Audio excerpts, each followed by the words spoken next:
अस्सलामु अलैकुम वरहमतुल्लाहि वबरकातुह।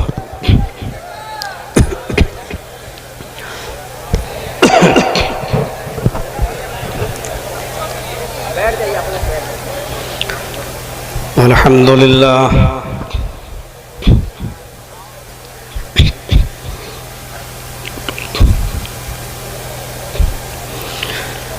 अल्हम्दुलिल्लाहि नहमदुहु व नस्तईनुहु व नस्तगफिरुह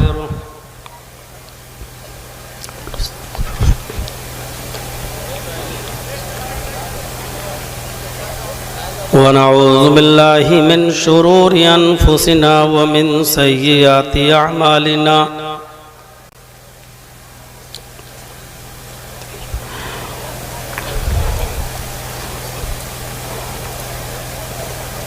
मन यहदिहिल्लाहु फला मुज़िल्ल लहु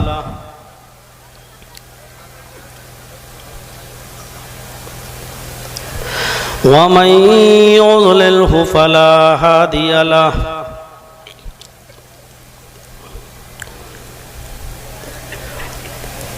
व अशहदु अल्ला इलाहा इल्लल्लाहु वहदहु ला शरीका लहु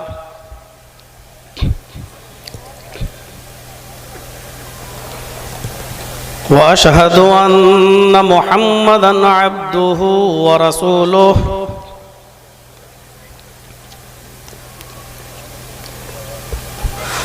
अम्मा बअद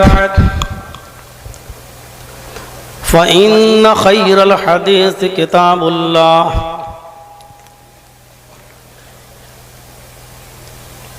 व खैरल हदी हदी मुहम्मदिन सल्लल्लाहु अलैहि वसल्लम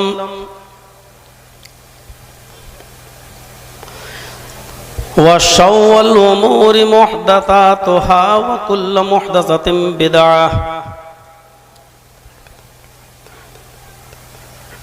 व कुल्लु बिदअतिन ज़लालह व कुल्लु ज़लालतिन फिन्नार।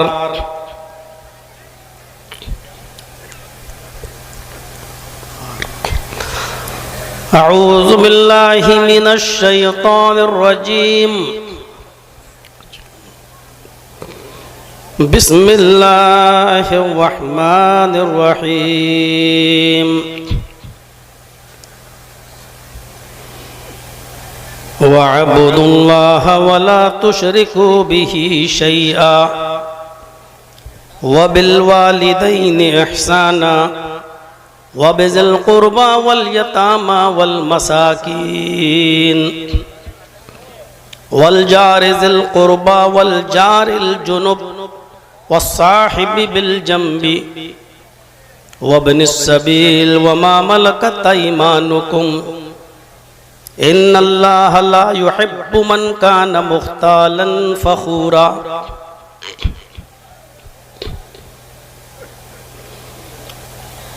रब्बि इश्रह ली सदरी व यस्सिर ली अमरी वहलुल उक़दतम मिन लिसानी यफ़क़हू क़ौली।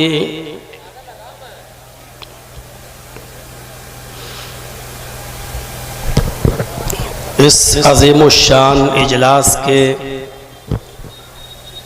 निहायत ही बावक़ार और मुअक्कर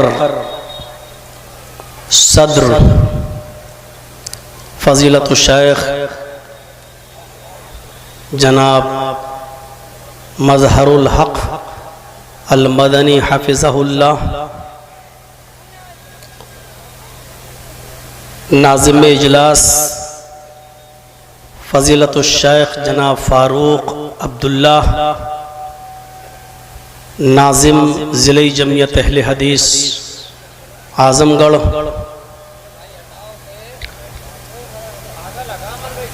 और स्टेज पर तशरीफ़ फरमा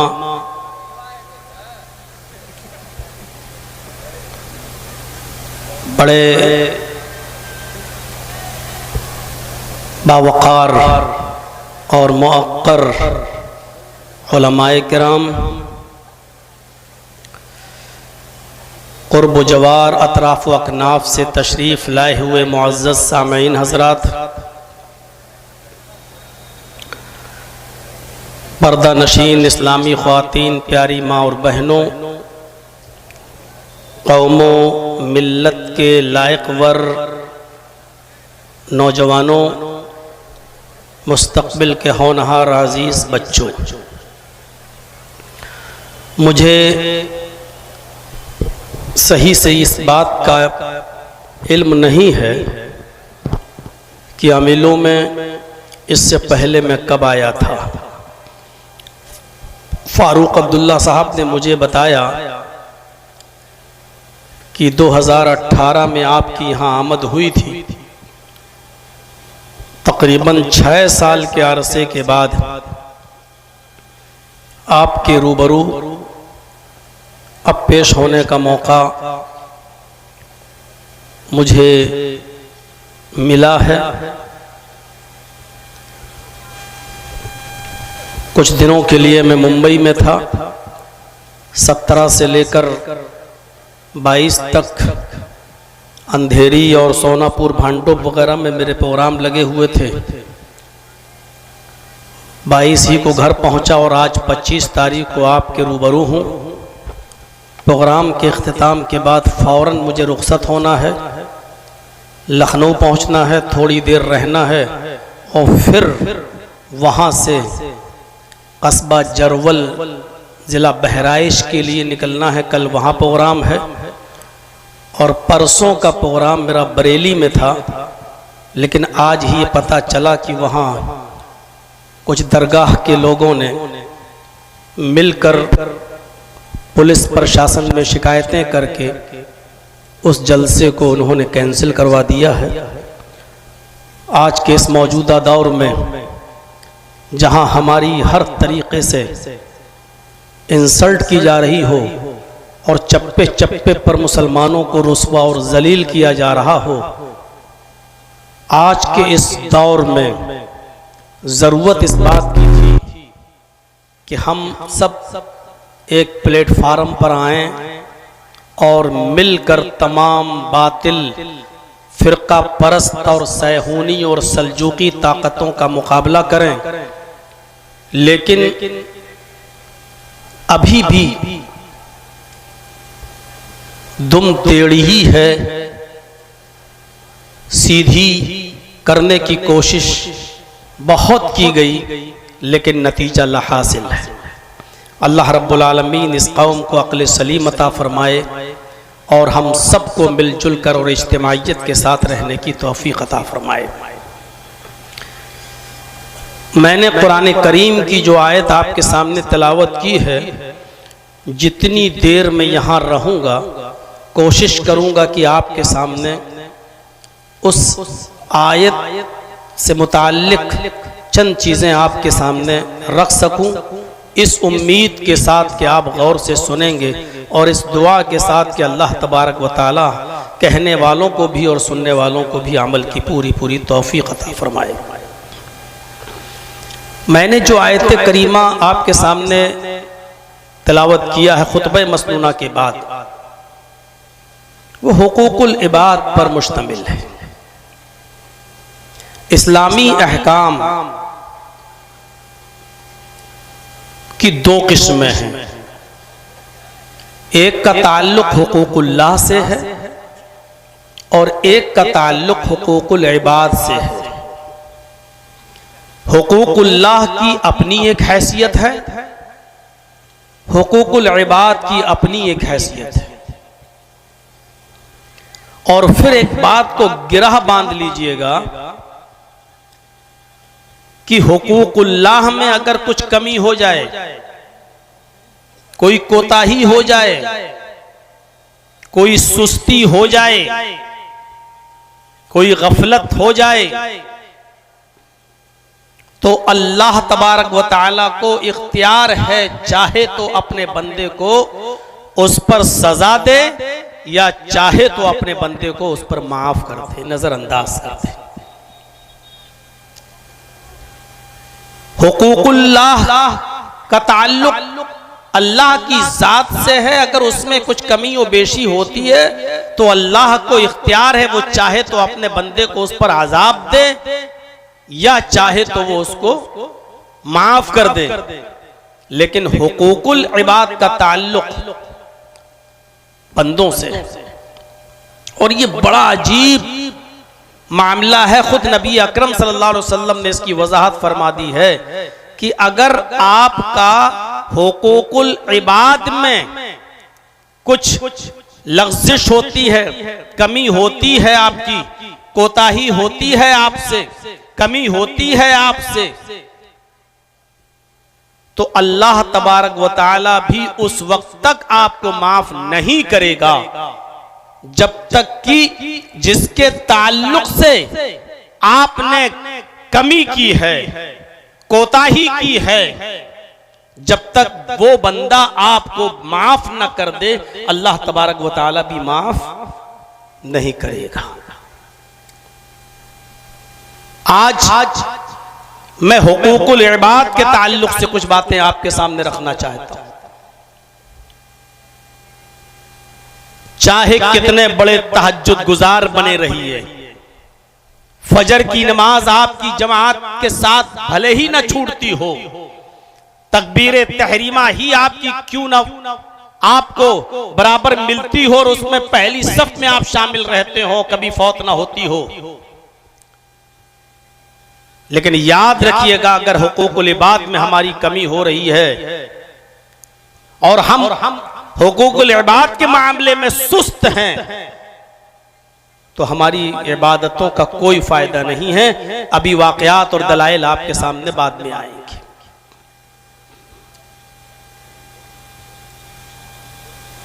उस कुरान की आयत को फिर मैं आपके सामने रख रहा हूं, उसको सुनिए और उसके तर्जमे पर भी गौर कीजिए। वअबुदुल्लाह वला तुशरिकू बिही शैआ, अल्लाह की इबादत करो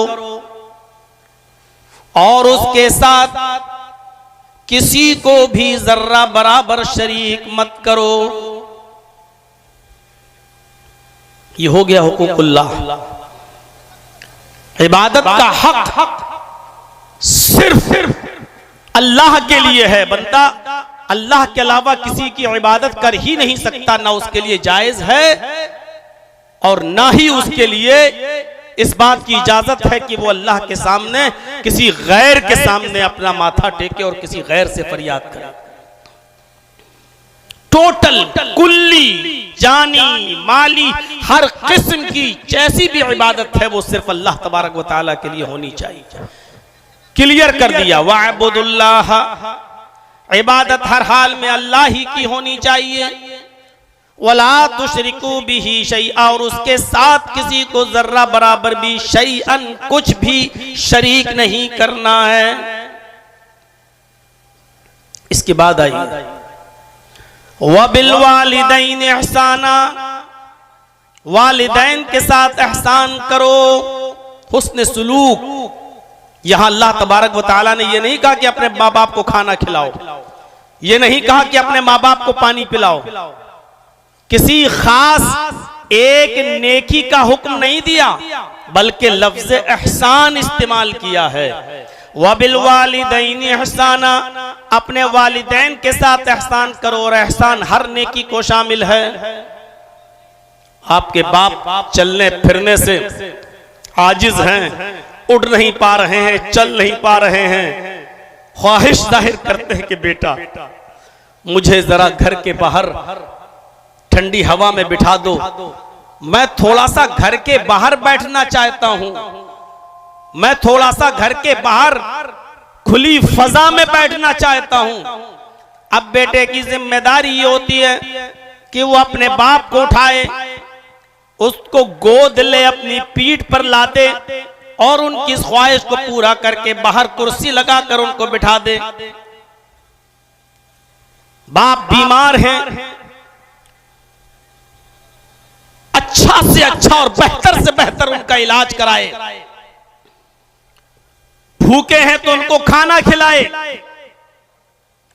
गर्ज ये कि नेकियों की जितनी भी कैटेगरीज क्वालिटीज हो सकती हैं और नेकियों में जो जो चीजें शामिल हैं वो सारी की सारी एहसान के अंदर शामिल हैं। वबिल वालिदैन एहसाना, और अपने वालिदैन के साथ एहसान करो। और यही एहसान के बाद वाव आतिफा के जरिए और भी चीजें पेश की जा रही हैं। वबिज़िल कुर्बा वल यतामा वल मसाकीन वल जारिज़िल कुर्बा वल जारिल जुनुब वस्साहिबि बिल जंबि वब्निस सबील वमा मलकत ऐमानुकुम। अपने कराबतदारों के साथ एहसान करो। वबिज़िल कुर्बा, अपने कराबतदारों के साथ एहसान करो। वल यतामा, यतीमों के साथ एहसान करो। वल मसाकीन, और मिस्कीनों के साथ भी एहसान करो। वल जारिज़िल कुर्बा, और अपने कराबतदार हमसाया के साथ भी एहसान करो।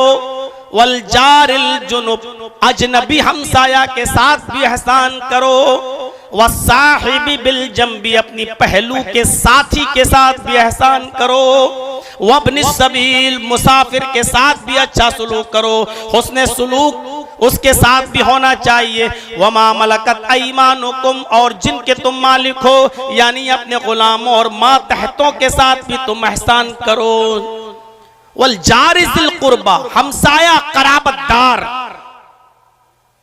वल जारिल जुनुब, अजनबी हमसाया। बाज़ मुफस्सिरीन ने लिखा है उन पड़ोसियों के साथ भी एहसान करो जिनसे तुम आशना हो, जिनको तुम जानते हो, जिनसे तुम्हारे अच्छे असरो रुसूख हैं, और जिनसे तुम हर वक्त उठते बैठते हो, जिनके साथ जिनको तुम पहचानते हो उनके साथ भी अच्छा सलूक करो। और अजनबी लोगों के साथ भी अच्छा सलूक करो जिनको तुम नहीं जानते हो लेकिन वो तुम्हारे पड़ोस में है, अजनबी है, जिनसे तुम आशना नहीं हो, लेकिन उनके साथ भी तुम अच्छा सलूक करो। बात हमारे मुफस्सिरीन ने इसकी तशरीह में ये भी लिखा है कि कराबतदार चाहे मुसलमान, पड़ोसी आपका चाहे मुसलमान हो तब भी उसके साथ अच्छा सलूक करो, और अगर आपका पड़ोसी गैर मुस्लिम है तब भी उसके साथ अच्छा सलूक करो। वल जारिज़िल कुर्बा वल जारिल जुनुब की ये भी तशरीह की गई है, ये भी एक माना बयान किया गया है। वस्साहिबि बिल जंबी, पहलू के साथी का मतलब यह है कि आप उससे वाकिफ नहीं, आप जानते नहीं, आप सफर कर रहे हैं, ट्रेन में बैठे हुए हैं, अचानक उसने आपका नाम पूछा, आपने उसका नाम पूछा, उसने आपका बिजनेस पूछा, आपने उसका बिजनेस पूछा। अब वो अचानक आपका आशना हुआ है, ये अभी मिनट 2 मिनट 5 मिनट 10 मिनट आधा घंटा 1 घंटा पहले आपसे इसकी आशनाई हुई है। ये है वह साहिबी बिलजम, जिसके साथ अभी अभी आशनाई हुई है, जिसके साथ अभी अभी आपकी दोस्ती हुई है, उसके साथ भी अच्छा सलूक करो। आप कोई बिजनेस करते हैं, कारोबार करते हैं, आप जानते नहीं, अभी अभी उसके साथ आपका तारुफ हुआ है, अभी अभी एक दूसरे का इंट्रोडक्शन एक दूसरे के साथ हुआ है, ये अभी अभी आपका दोस्त बना है, आप इसके साथ भी अच्छा सलूक करो। यह है वह साहिबी बिलजम का माना। वब्निस सबील, और मुसाफिरों के साथ भी अच्छा सलूक करो। वमा मलकत ऐमानुकुम, और अपने मातहतों का, अपने गुलामों के साथ भी अच्छा सलूक करो। ये कुरान ने बयान किया है। कुरान ने इतने लोगों की तशरीह करना, वो भी आज के इस खिताब के अंदर शायद हमारे लिए मुमकिन न हो सके, इसलिए पहले तो हम इस चीज को उठाते हैं कि हुकूकुल इबाद क्या है। इन चीजों का नंबर बाद में आएगा। हुकूकुल इबाद क्या है, उसकी हैसियत क्या है, ऐसे समझने की कोशिश करें कि अल्लाह तबारक व तआला ने जब आदम अलैहिस्सलातु वस्सलाम के अंदर रूह डाली और उनको बहुत से नाम सिखाए, उनकी अज़मत और उनके मकाम को बुलंद रखने के लिए अल्लाह तबारक व तआला ने फरिश्तों को हुक्म दिया, सजदा करो, उसजुदू ली आदम, आए फरिश्तों तुम आदम को सजदा करो। कुरान कहता है फसजदू इल्ला इब्लीस अबा वस्तकबरा व कान मिनल काफिरीन। सारे फरिश्तों को अल्लाह ने हुक्म दिया सजदा करो और सबने कर भी लिया। फसजदू, सबने सजदा कर लिया, इल्ला इब्लीस, सिवाय इब्लीस के, उसने सजदा नहीं किया। और सजदा क्यों नहीं किया इसकी भी वजाहत अल्लाह रब्बुल आलमीन ने कर दी। इनकार किया, अबा, मुनकिर हुआ, नहीं करेंगे सजदा। क्यों नहीं किया? वस्तकबरा, तकब्बुर में आ गया, गुरूर आ गया उसके अंदर। वह कान मिनल काफिरीन, और वो काफिरों में से हो गया। गुरूर क्या आ गया? कुरान ने इसकी भी वजाहत की।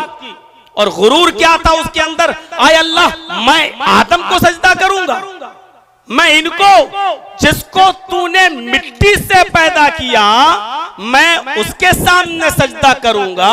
खलक़तनी मिन नार व खलक़तहू मिन तीन। आय अल्लाह, तूने मुझे आग से पैदा किया, आग से, और उसको मिट्टी से। तकब्बुर देखिए यहीं से आया। क्या कहा? तूने मुझे मिट्टी, आग से पैदा किया और आदम को मिट्टी से पैदा किया। क्या आग मिट्टी को सजदा करेगी? क्या आग मिट्टी के सामने झुकेगी? अबा, इनकार कर दिया, नहीं करेंगे। बस तकबरा, यही तकब्बुर था उसके अंदर कि आग मिट्टी के सामने कैसे झुक सकती है। वह कान मिनल काफिरीन, और वो काफिरों में से हो गया। मेरे भाइयों, गौर करो, आदम अलैहिस्सलातु वस्सलाम को अल्लाह ने पैदा किया, फिर रूह डाली, रूह डालने के बाद उनको बहुत से नाम सिखलाए, नाम सिखलाने के बाद उनकी आज़मत को बरकरार रखने के लिए फरिश्तों से कहा कि तुम आदम को सजदा करो। ये अल्लाह रब्बुल आलमीन का महदूद हुक्म था और महदूद वक्त के लिए था। इससे ये दलील नहीं निकाली जा सकती है कि देखो अल्लाह ने खुद हुक्म दिया कि आदम को सजदा करो, लिहाजा इससे ये दलील निकलती है कि बंदों को भी सजदा किया जा सकता है। मेरे भाइयों, अल्लाह रब्बुल आलमीन का जो हुक्म जिस वक्त था, उस वक्त तमाम फरिश्तों के लिए वो चीज इबादत थी और अल्लाह का हुक्म मानना जरूरी था। सबने माना भी, लेकिन इब्लीस ने इनकार कर दिया और कहा कि मैं सजदा नहीं करूंगा क्योंकि मैं आग से पैदा हुआ हूं और आग मिट्टी के सामने नहीं झुकेगी। और वो काफिरों में से हो गया। अल्लाह रब्बुल आलमीन ने भी इब्लीस को रांदे दरगाह कर दिया और निकाल दिया। एक बात याद रखिएगा, इब्लीस ने सिर्फ आदम को सजदा ही तो नहीं किया, बकिया किस चीज की कमी थी? गौर करिएगा, क्या वो इबादत नहीं करता था? क्या वो शिर्क करता था? क्या वो अल्लाह की जात और सिफात में किसी को शरीक करता था? नहीं करता था। इब्लीस को यह भी इनकार नहीं था, वो अल्लाह को सजदा भी करता था और अल्लाह के सामने सजदा करने का इनकारी भी नहीं था। और इबादतें तो इतनी करता था कि तफसीर इब्ने कसीर उठाकर देखें, 4 उंगली के बराबर भी, इल्ला मौज़िउ अर्बई असाबिया, 4 उंगली के बराबर भी कोई जगह ऐसी खाली नहीं जहां शैतान ने सर न रखा हो सजदे में, जहां उसने सर न झुकाया हो अल्लाह के सामने सजदा करते हुए। हम और आप क्या इबादत करेंगे अल्लाह रब्बुल आलमीन की? हम और आप क्या सजदे करेंगे अल्लाह रब्बुल आलमीन के सामने? इतने सजदे थे इब्लीस के, इतना वो सजदा करता था कि मा फीहा मौज़िउ अर्बई असाबिया, कोई 4 उंगली के बराबर भी कोई जगह ऐसी खाली नहीं कि जहां उसने सर न झुकाया हो, सजदा न किया हो इबादत, लेकिन इसके बावजूद उसको निकाल दिया अल्लाह ने कि अब तेरी जरूरत नहीं, रामदे दरगाह कर दिया। आए बड़े बड़े हाजियों, नमाजियों, साहूकारों, चौधरियों, तहज्जुद गुजारों, बड़ी बड़ी लंबी दाढ़ियां रखकर फजर की नमाज जमात के साथ पढ़ने वालों, लेकिन अपने भाइयों का हक मार के खा जाने वालों, उन पर जुल्म करने वालों, शादियों में अपनी बेटी को 8-10 लाख का जहेज देकर, फॉर्च्यूनर और 4 व्हीलर देकर पूरी विरासत से अपनी बेटी और अपनी बहन का हक मार कर खा जाने वालों, गौर करो, इबादत में शैतान भी पीछे नहीं था। उसने इतने सजदे किए इस जमीन के ऊपर के उसके सजदों का इहाता नहीं कर सकते हो। उसने अल्लाह की के साथ किसी को शरीक नहीं किया था, उसने अल्लाह की इबादत में कोई कमी नहीं रखी थी, और वो शैतान अल्लाह के सामने सजदा करने का इनकारी भी नहीं था, लेकिन उसने आदम को सजदा नहीं किया, अल्लाह का एक हुक्म नहीं माना, सिर्फ एक हुक्म और निकाल दिया गया। यहां तो जमीन और जायदादें कब्जा किए बैठे हैं, सगा भाई सगे भाई को खाया जा रहा है, भाई अपनी बहनों का हक मार के खाए जा रहे हैं, बाप अपनी बेटियों का हक मार के खाया जा रहा है। मेरे भाइयों, बहुत सोच समझ, मैंने पूछा था फारूक अब्दुल्ला साहब से कि आपकी कमेटी की तरफ से कोई मौजू है मुझे, या मैं अपनी तरफ से रख लूं। मैंने कल या परसों ही पूछा था, तो शेख ने कहा कि नहीं, हमारी तरफ से तो कुछ नहीं, इस्लाह मुआशरे पे रखें तो बेहतर होगा, वरना आप जैसा बेहतर समझें। तो बहुत सोच समझ कर मैंने इस टॉपिक को उठाया कि आज इस चीज की जरूरत है। आज हाजी ही समझता है कि मैंने नमाज पढ़ ली, हो गए बस पार साफ, यहां मरे डायरेक्ट जन्नतुल फिरदौस में दाखिल। यहां जो आदमी बेचारा जिसकी फजर की नमाज कभी जमात से नहीं छूटती, वो समझता है कि हम मरे और सीधे जन्नत के अंदर हम दाखिल हो जाएंगे। हम तो माशाअल्लाह तहज्जुद गुजार रहे हैं, फजर की नमाजें पढ़ते हैं। मेरे भाइयों, शैतान ने 4 उंगली के बराबर भी जगह नहीं छोड़ी जहां सजदा न किया हो, लेकिन इसके बावजूद उसने रांदे दरगाह हो गया। क्यों? क्योंकि जब अल्लाह ने हक दे दिया आदम को सजदा करो, अब ये हुकूकुल इबाद में शामिल है, तुम आदम का को सजदा करो तो आदम का हक अदा होगा, और नहीं वो हुकूकुल्लाह में कमी नहीं करता था, हुकूकुल इबाद में कमी की रांदे दरगाह कर दिया गया। वो अल्लाह के सामने सजदे में कमी नहीं करता था, लेकिन उसने आदम का हक अदा नहीं किया, निकाल दिया गया। ये है हुकूकुल इबाद। नमाज पढ़ने वालों सोचो, बेनमाजियों से तो आज हमारा कोई खिताब ही नहीं है, उनसे तो हमें कोई मतलब ही नहीं है। यहाँ तो हम तहज्जुद गुजारों को मुखातब कर रहे हैं, यहाँ तो हम उन नमाजियों और फजर के में जमात नमाज पढ़ने वालों से मैं कह रहा हूं, जरा नमाज पढ़ने जा रहे हो, जरा सोचो कि हम किसी का हक तो नहीं मार रहे हैं। सोचिएगा, जाइएगा और ठंडे दिल से सोचिएगा। सोते वक्त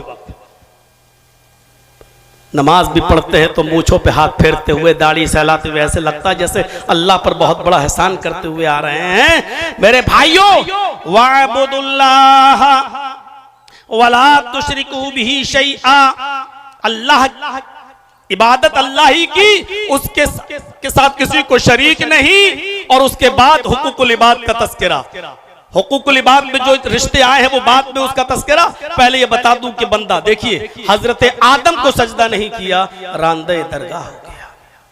आपको याद होगा, बुखारी शरीफ पढ़िए, किताबो बदिल वही उठाइए, पहला ही वो हदीस इन्नमल अमालु बिन्नियात के बाद आप जब किताबो बदिल वही पढ़ेंगे तो पहली हदीस में, आप लंबी हदीस है आपको मिलेगी, नबी अकरम सल्लल्लाहु अलैहि वसल्लम कई दिन का खाना ले जाया करते थे, गारे हिरा के अंदर अल्लाह की इबादत में मसरूफ रहा करते थे कि एक दिन जिब्रील अमीन आए, नबी अकरम सल्लल्लाहु अलैहि वसल्लम के सामने आकर बैठ गए, और बैठने के बाद फरमाया नबी अकरम सल्लल्लाहु अलैहि वसल्लम से, हालांकि अभी आप नबी नहीं बने हैं, अभी आप रसूल नहीं बने हैं, अभी कुरान की कोई आयत नबी अकरम पर नाजिल नहीं हुई है, ये पहला वाकया है और पहला मौका है। हजरत जिब्राइल अलैहिस्सलाम नबी अकरम सल्लल्लाहु अलैहि वसल्लम के पास जाकर बैठ गए और कहा, इक़रा या मोहम्मद, ऐ मोहम्मद पढ़ो।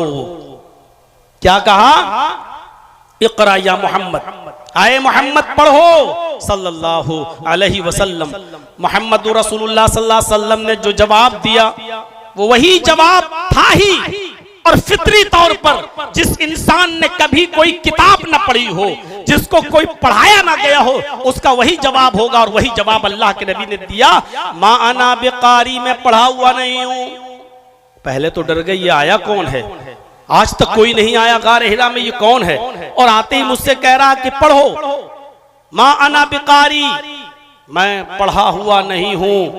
बुखारी के अल्फाज, अल्लाह के नबी फरमाते हैं कि उसने मुझे पकड़ा, अपने सीने से लगाया और उसने इतनी जोर से मुझे दबाया कि मुझे ऐसा लगा कि कहीं मेरी जान न चली जाए। उसने इतनी जोर से मुझे दबाया कि मुझे ऐसा लगा, ऐसा महसूस हुआ कि कहीं मेरी जान न चली जाए। उसके बाद में उसने छोड़ा और छोड़ने के बाद फिर उसने कहा, इक़रा या मोहम्मद, आए मोहम्मद पढ़ो। जाहिर बात है आपने फिर वही जवाब दिया, माना बेकारी, मैं पढ़ा हुआ नहीं हूं। जिब्राइल अमीन ने फिर पकड़ा, पकड़ने के बाद अपने सीने से दबाया और इतनी जोर से दबाया कि अल्लाह के नबी सल्लल्लाहु अलैहि वसल्लम फरमाते हैं कि फिर मुझे ऐसा लगा कि कहीं मेरी जान न चली जाए। उसके बाद में छोड़ा, छोड़ने के बाद फिर कहा, इक़रा या मोहम्मद, आए मोहम्मद पढ़ो। बार बार तुम मुझसे पढ़ने के लिए कह रहे हो, मैंने तुमको जवाब दिया कि मा अना बिकारी, मैं पढ़ा हुआ नहीं हूं। बाज दूसरी रिवायतों में यहां तक आता है कि अल्लाह के नबी ने तीसरी बार उससे कहा, माज़ा करो, मुझसे बार बार कहने वाले पढ़ो पढ़ो पढ़ो, तुम ही बताओ कि मैं क्या पढ़ूं, जबकि मेरा जवाब यह कि माना बिकारी, में पढ़ा हुआ नहीं हूं। तो अब आप ही बताओ कि मैं क्या पढ़ूं। बार बार कह रहे हो पढ़ो, तो तुम ही बताओ मैं क्या पढ़ूं। पकड़ा, फिर दबाया और इतनी जोर से दबाया कि अल्लाह के नबी सल्लल्लाहु अलैहि वसल्लम फरमाते हैं कि मुझे फिर महसूस हुआ कि कहीं मेरी जान न चली जाए। और उसके बाद में छोड़ा और छोड़ने के बाद कहा, इक़रा बिस्मि रब्बिकल लज़ी खलक़, खलक़ल इंसान मिन अलक़, इक़रा व रब्बुकल अकरमुल लज़ी अल्लम बिल कलम, अल्लमल इंसान मा लम यअलम। ये 5 आयतें नाजिल हुई नबी अकरम जनाब मोहम्मद रसूलुल्लाह सल्लल्लाहु अलैहि वसल्लम के ऊपर। इक़रा बिस्मि रब्बिकल लज़ी खलक़, खलक़ल इंसान मिन अलक़, इक़रा व रब्बुकल अकरमुल लज़ी अल्लम बिल कलम, अल्लमल इंसान मा लम यअलम। जिब्राइल ये पढ़ने के लिए जब कहा कि ये पढ़ो, पढ़ाया और उसके बाद में चले गए, लेकिन नबी अकरम सल्लल्लाहु अलैहि वसल्लम डर गए। अभी आपको पता नहीं है, अभी ये भी नहीं मालूम कि मैं अल्लाह का रसूल बना दिया गया हूं, अभी ये भी नहीं मालूम कि ये था कौन, लेकिन इस हादसे से आप डर गए और इतना डर गए कि आपने रात ही में वो गारे हिरा छोड़ दी और वहां से दौड़े अपने घर की तरफ गए। और जैसे ही अपने घर में एंट्री लेते हैं, बुखारी किताब बदिल वही के अल्फाज हैं, अपने घर में घुसते हैं, हजरत खदीजा से कहते, खदीजा ज़म्मिलूनी ज़म्मिलूनी या खदीजा, ज़म्मिलूनी या खदीजा, आए खदीजा मुझे चादर उड़ाओ, आए खदीजा मुझे कंबल उड़ाओ, आए खदीजा मुझे चादर उड़ाओ, मुझे डर लग रहा है। हजरत खदीजा रज़ी अल्लाह तआला अन्हा ने नबी अकरम सल्लल्लाहु अलैहि वसल्लम के ऊपर कंबल डाल दिया, कोई चादर डाल दी, उड़ा दिया आपको। हत्ता ज़हबा अन्हु अर्रउ, जो खौफ, जो दहशत नबी अकरम सल्लल्लाहु अलैहि वसल्लम के दिल में लगी हुई थी कि वो कौन था, क्या था, कोई जिन्नात का साया तो नहीं था, कोई शैतान का असर तो नहीं था, क्या था वो, कौन था, कितनी ताकत थी उसके अंदर। उसने दबाया, मुझे लगा जैसे कहीं मेरी जान न चली जाए। वो आप सोचते रहे और उस वक्त तक लेटे रहे जब तक कि ये खौफ, ये दहशत नबी अकरम के दिल से जब तक दूर नहीं हो गई। फिर हजरत खदीजा रज़ी अल्लाह ताला अन्हा को पूरा वाकया बयान किया, आए खदीजा आज मेरे साथ ऐसा हुआ, आए खदीजा आज मेरे साथ ये हुआ, आज कोई आया, उसने मुझसे कहा इक़रा या मोहम्मद, आए मोहम्मद पढ़ो। मैंने कहा माना बिकारी, पूरा वाकया बयान कर दिया कि ऐसा ऐसा हुआ। खदीजा उसने इतनी तेज दबाया कि मुझे लगा कि कहीं मेरी जान न चली जाए। लक़द खशीतु अला नफ्सी, खदीजा मुझे अपनी जान के जाने का डर है, मुझे डर लग रहा है, ये कोई शैतान तो नहीं, कोई जिन्नात का साया तो नहीं, क्या है, मुझे अपनी जान का खतरा है, मुझे अपनी जान के जाने का खदशा लग रहा है। मेरे भाइयों, हजरत खदीजा को जब ये पूरा वाकया बयान किया तो हजरत खदीजा रज़ी अल्लाह ताला अन्हा ने नबी अकरम के जो औसाफ बयान किए, आपके बारे में जो कुछ बताया, जो कुछ बयान किया, उसको सुनिए। फरमाया कल्ला वल्लाहि ला युखज़ीकल्लाहु अबदा इन्नका लतसिलुर रहिम व तहमिलुल कल्ला व तक्सिबुल मादूम व तक़रिज़ ज़ैफ़ व तुईनु अला नवाइबिल हक़। मेरे भाइयों, ये औसाफ हमीदा बयान की हजरत खदीजा रज़ी अल्लाह तआला अन्हा ने नबी अकरम के। ये वस्फ, ये विशेषताएं, ये औसाफ मुहम्मदुर रसूलुल्लाह के अंदर उस वक्त भी थे जब आप नबी नहीं बने थे।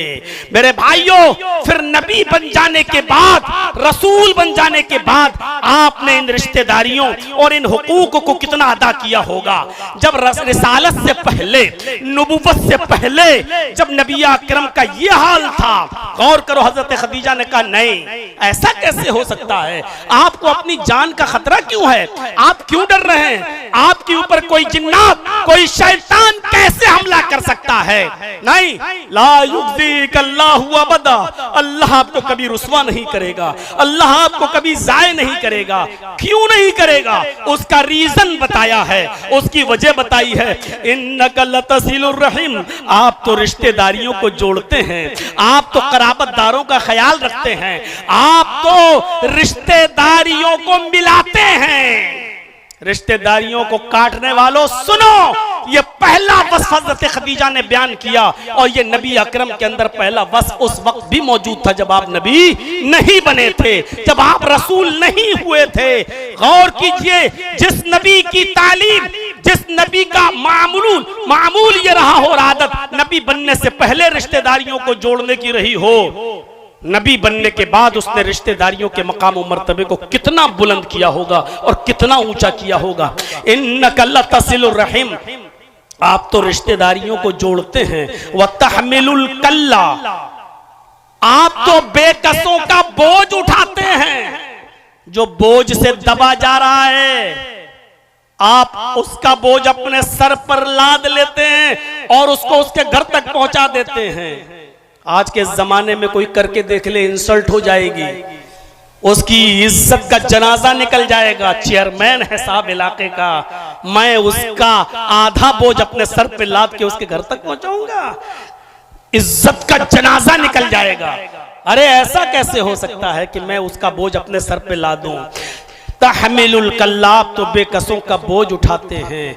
व तक्सिबुल मादूम, आप तो मोहताजों को कमा कर खिलाते हैं, आप उनके काम आते हैं।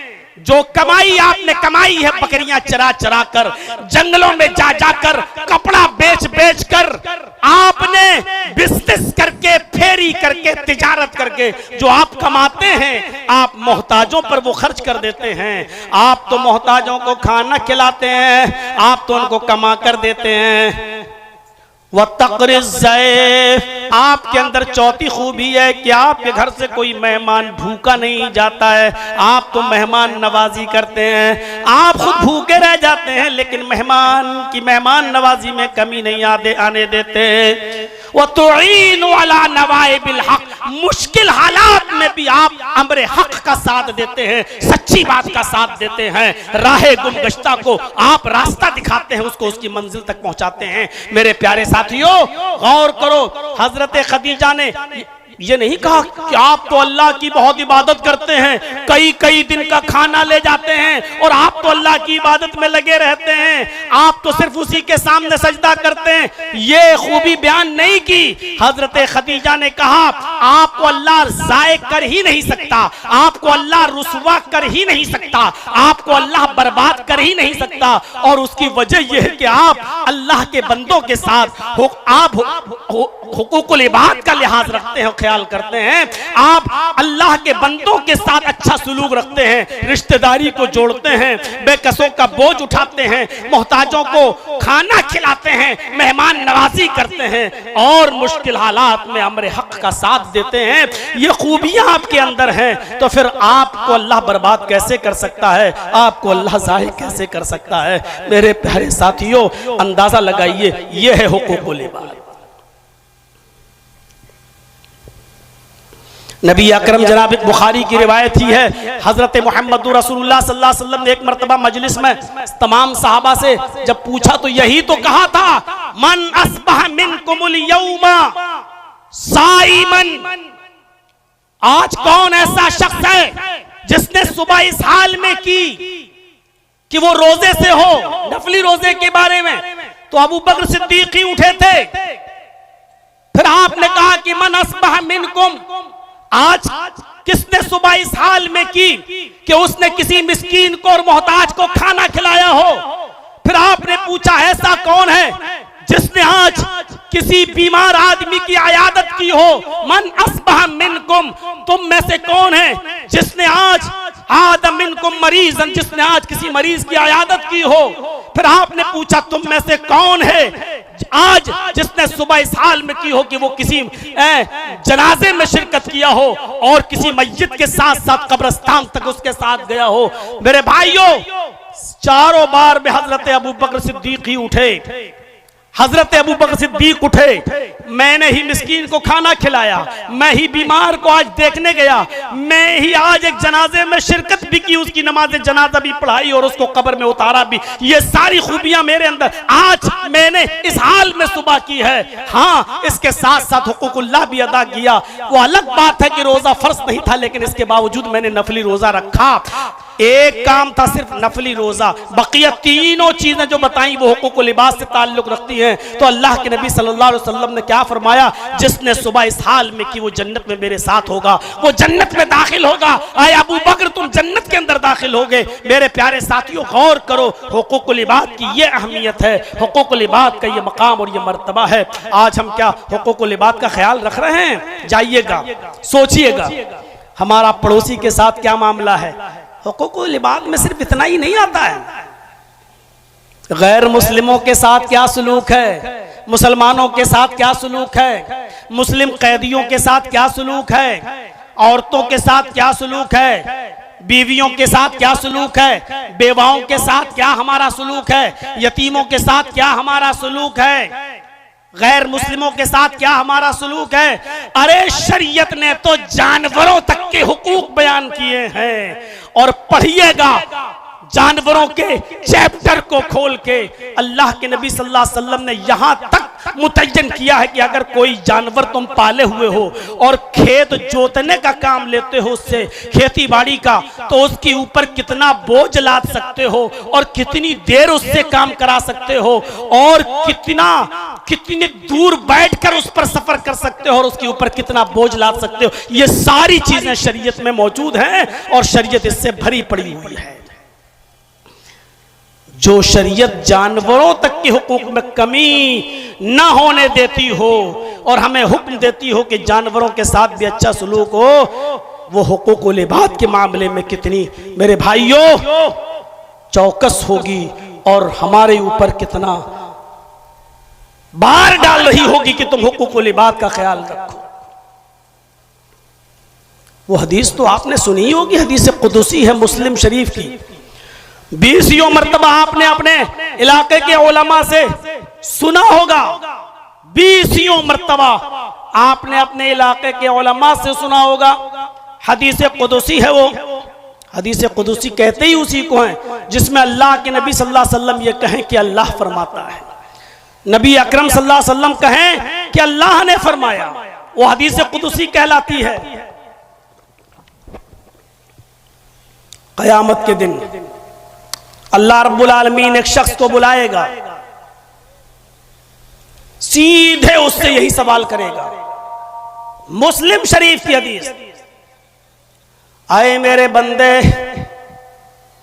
दुनिया में मैं भूखा था, तूने मुझे खाना क्यों नहीं खिलाया? कैसा लग रहा है? वो अल्लाह जो खाने और पीने से पाक हो, जो न खाता हो न पीता हो, और यह अकीदा तौहीद का एक हिस्सा है। जो अल्लाह को खाने और पीने वाला मानता है वो मुसलमान नहीं हो सकता है। यह अकीदा होना चाहिए। अल्लाह न खाता है, न पीता है, न सोता है। ला तखुज़हु सिनतुन वला नौम, उसको ऊंग तक नहीं आती, नींद तो बहुत दूर की बात। ऊंग तो जानते ही है ना, और ना जानते हो तो जुमे के दिन चले जाइएगा मस्जिद में, जाते ही होंगे। और कोई मौलाना साहब बेचारे सीधी सीधी तकरीर कर रहे हो जैसे किताब पढ़ी जाती हो उस अंदाज में समझा रहे हो तो भी ये उसको ये भी नहीं आती। लेकिन कयामत के दिन अल्लाह एक इंसान को बुलाएगा, इधर आओ, उससे कहेगा दुनिया में मैं भूखा था, तूने मुझे खाना क्यों नहीं खिलाया? और उस आदमी का जवाब भी यही होगा, आय अल्लाह तुझे कौन खिलाएगा और कैसे खिला सकता है, तू तो खाता ही नहीं। आय अल्लाह तू तो सारी कायनात को खिलाने पिलाने वाला है, फिर तू कैसे? उसके जवाब में अल्लाह रब्बुल आलमीन जो कहेगा, अरे मेरे बंदे दुनिया में मेरा फला बंदा भूखा था, अरे मेरे बंदे दुनिया में मेरा फला बंदा भूखा था, अगर तूने उसको खिलाया होता तो तू मुझे उसके पास पाता। उसके पास पाता मतलब ये थोड़ी कि मैं वहां मौजूद होता, यानी मैं तेरी मदद के लिए हाजिर रहता।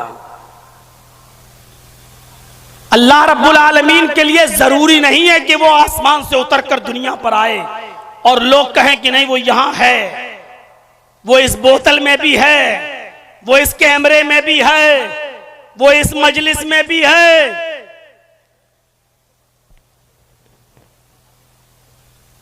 अल्लाह आसमान पर है, सुम्मस्तवा अलल अर्श, वो अर्श पर है। हाँ उसका इल्म हर जगह है, वो अपने इल्म के एतबार से हर जगह। मेरे बंदे अगर तूने उसको खिलाया होता तो तू मुझे उसके पास पाता है, नहीं मैं तेरी मदद करता। जब तू उसका नहीं हुआ तो मैं तेरा नहीं हुआ, क्यों तेरी मदद करूं? कितनी बड़ी हुकूकुल इबाद की तरफ इशारा कर रही है ये हदीस। एक भूखे को खाना खिलाना, खिलाना ही नहीं दूसरों को उभारना भी। अरे मोहताजों को, मिस्कीनों को खाना खिलाओ, ये शरीयत का एक हिस्सा है। वला यहुद्दु अला तामिल मिस्कीन, ये वो शख्स है जो लोगों को, फकीर, मोहताज और भूखों को खाना खिलाने के लिए उकसाता नहीं था, उभारता नहीं था। कुरान पढ़िए, फवै काना वला यहुद्दु अला तामिल मिस्कीन, ये वो शख्स है जो मोहताज को, मिस्कीनों को खाना खिलाता नहीं था। ये नहीं, दूसरों को खिलाने के लिए उभारता नहीं था, उकसाता नहीं था। खिलाना भी है और दूसरों को उभारना भी है। भाई भूखों को खाना खिलाओ, मोहताजों को खाना खिलाओ। मेरे भाइयों, अगर कोई काम कोई गैर मुस्लिम कर रहा है तो सिद्क़ दिल से उसका एतराफ करना चाहिए।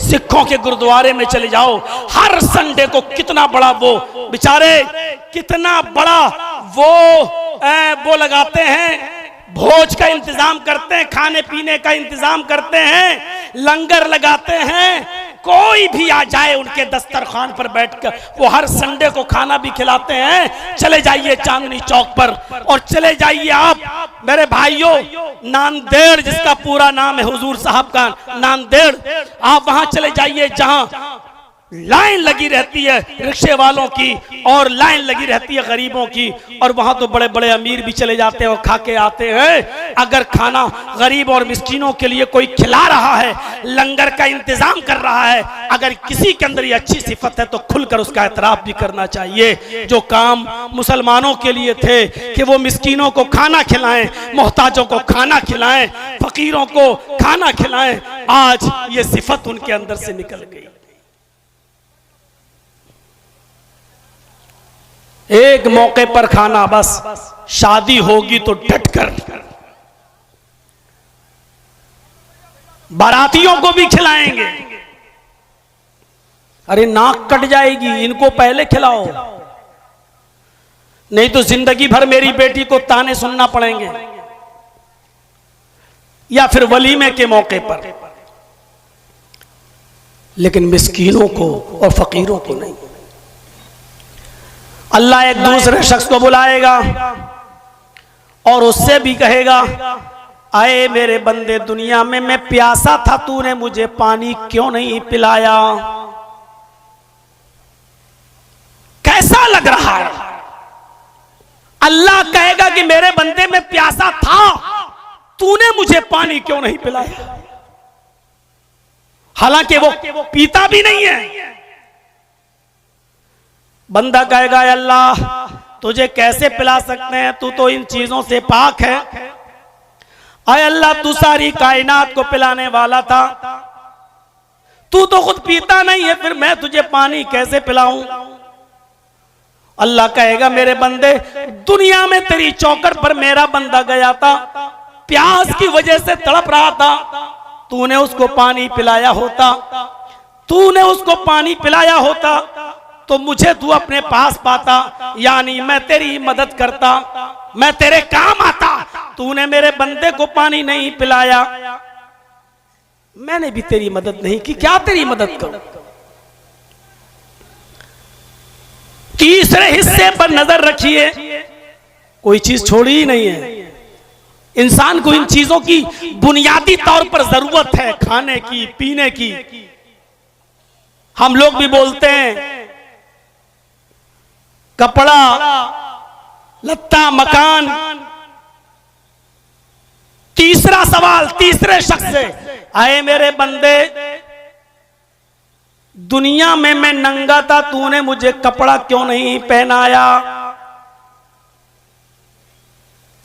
जुमला देखिए, मेरे बंदे, दुनिया में मैं नंगा था, तूने मुझे कपड़ा क्यों नहीं पहनाया।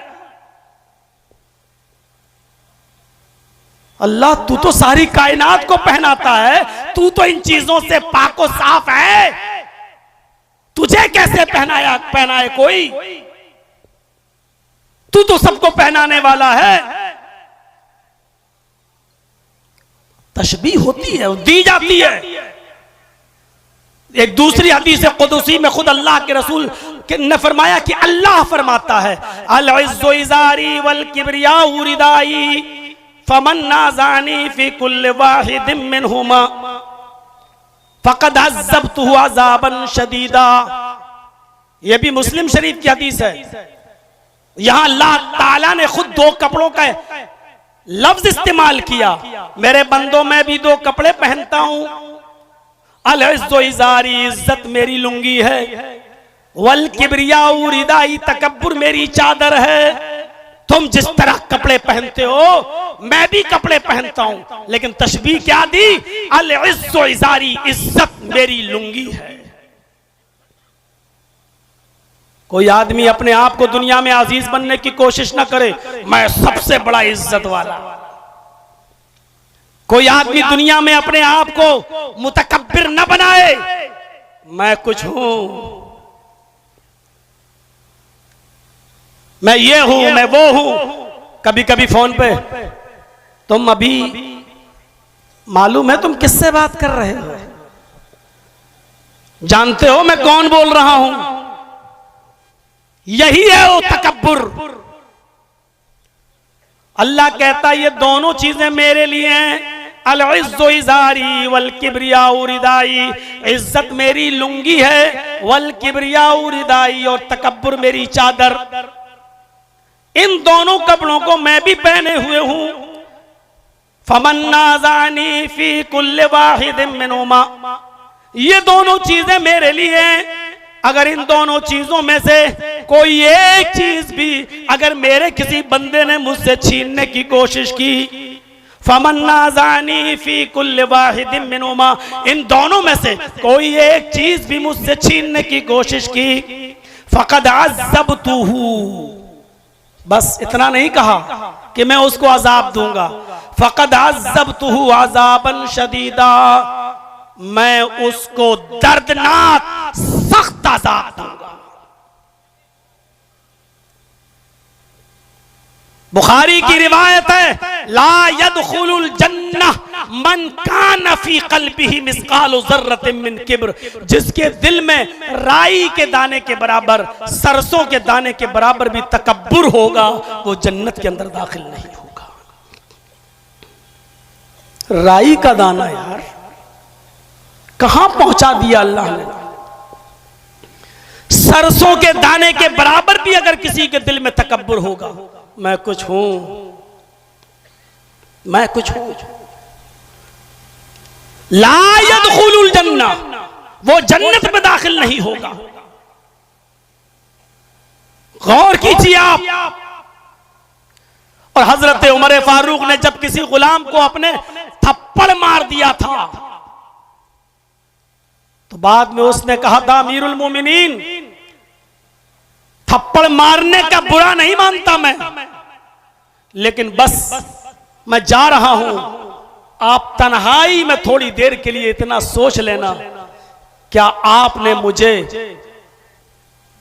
थप्पड़ जो मारा है वो जायज मारा है या नाजायज मारा है। अपने मुलाजिमों पर जुल्म करने वालों, अपने मातहतों पर धौंस जमाने वालों, जरा गौर करो।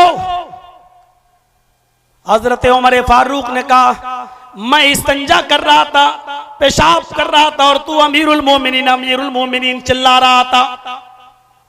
जब तुझे मालूम है कि मैं इस्तंजा कर रहा था तो तुझे चीखना नहीं चाहिए, चिल्लाना नहीं चाहिए। उसने कहा, अमीरुल मोमिनीन, मुझे नहीं मालूम था कि आप इस्तंजा कर रहे हैं, भला अगर मैं देख लूं कि आप इस्तंजा कर रहे हैं, पेशाब के लिए बैठे हुए, तो मैं क्यों कहूंगा? मेरी नजर आपके ऊपर नहीं पड़ी, अगर पड़ जाती तो मैं क्यों चीखता? हजरत उमर ने कहा, क्या तुम ये बात हल्फ बिल्लाह के साथ कह सकते हो? उसने कहा, मैं अल्लाह की कसम खाकर कहता हूं कि मुझे नहीं मालूम कि आप इस्तंजा कर रहे थे। हजरत उमर ने कहा, जब तूने अल्लाह की कसम खाकर ये बात कह दी, तो फिर अब मैंने जो थप्पड़ मारा तुझे नाजायज मारा है, इधर आओ, अब तू भी बदला ले ले। ये रहा मेरा गाल, जितनी जोर से मैंने तुझे थप्पड़ मारा उतनी जोर से तू भी मुझे मार ले। उसने कहा, अमीरुल मोमिनीन, आपको अपनी गलती का एहसास हो गया, मैंने माफ किया।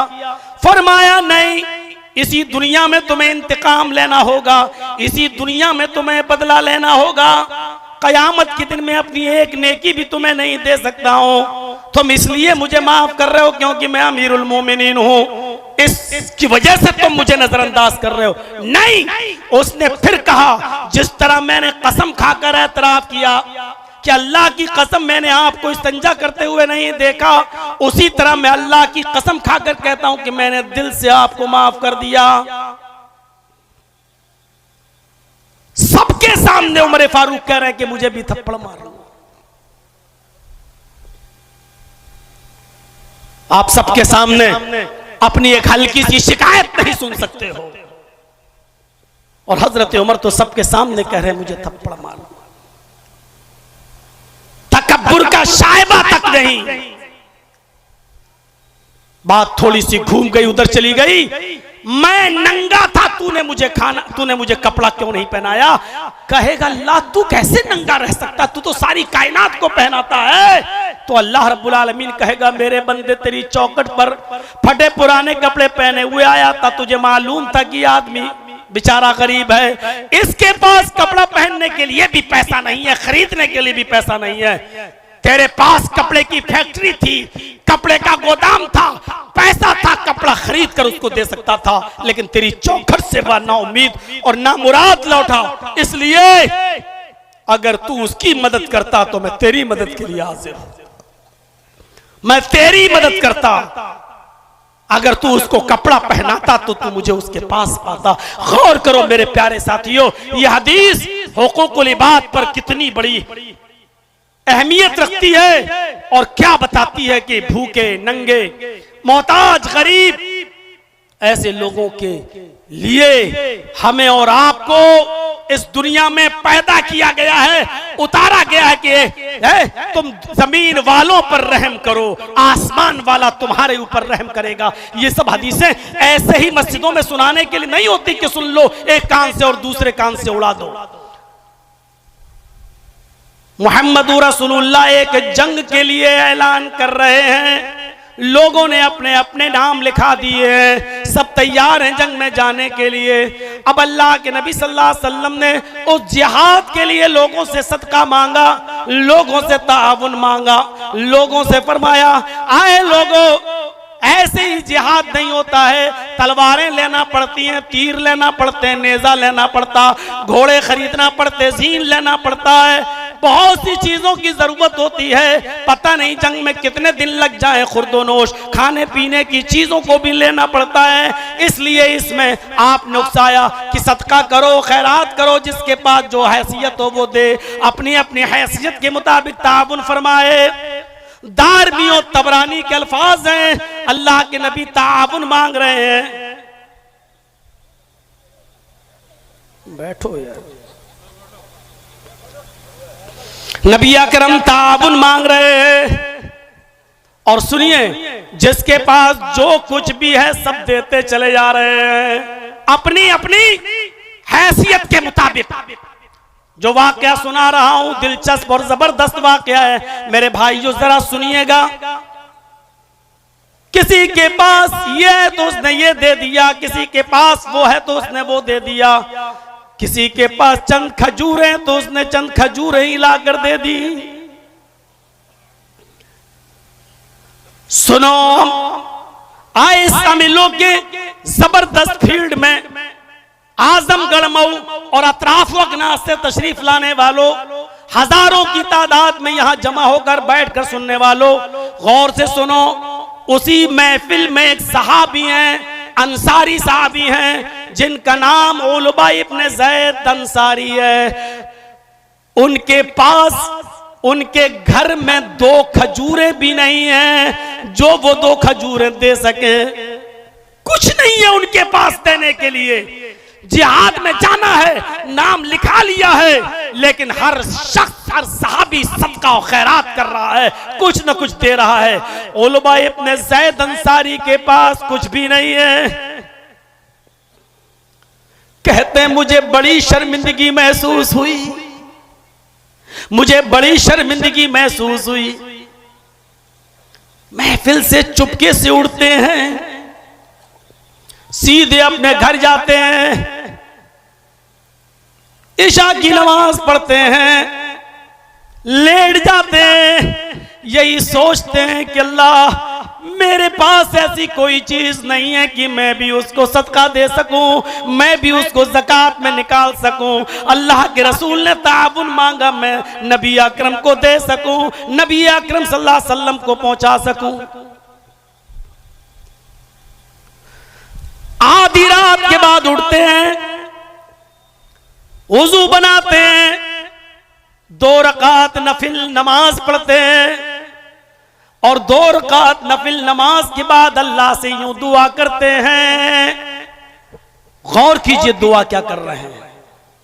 दुआ करते हैं, अल्लाहुम्मा इन्नहु लैसा इंदी शैउन मा अतसद्दक़ु बिही इला आलमीन।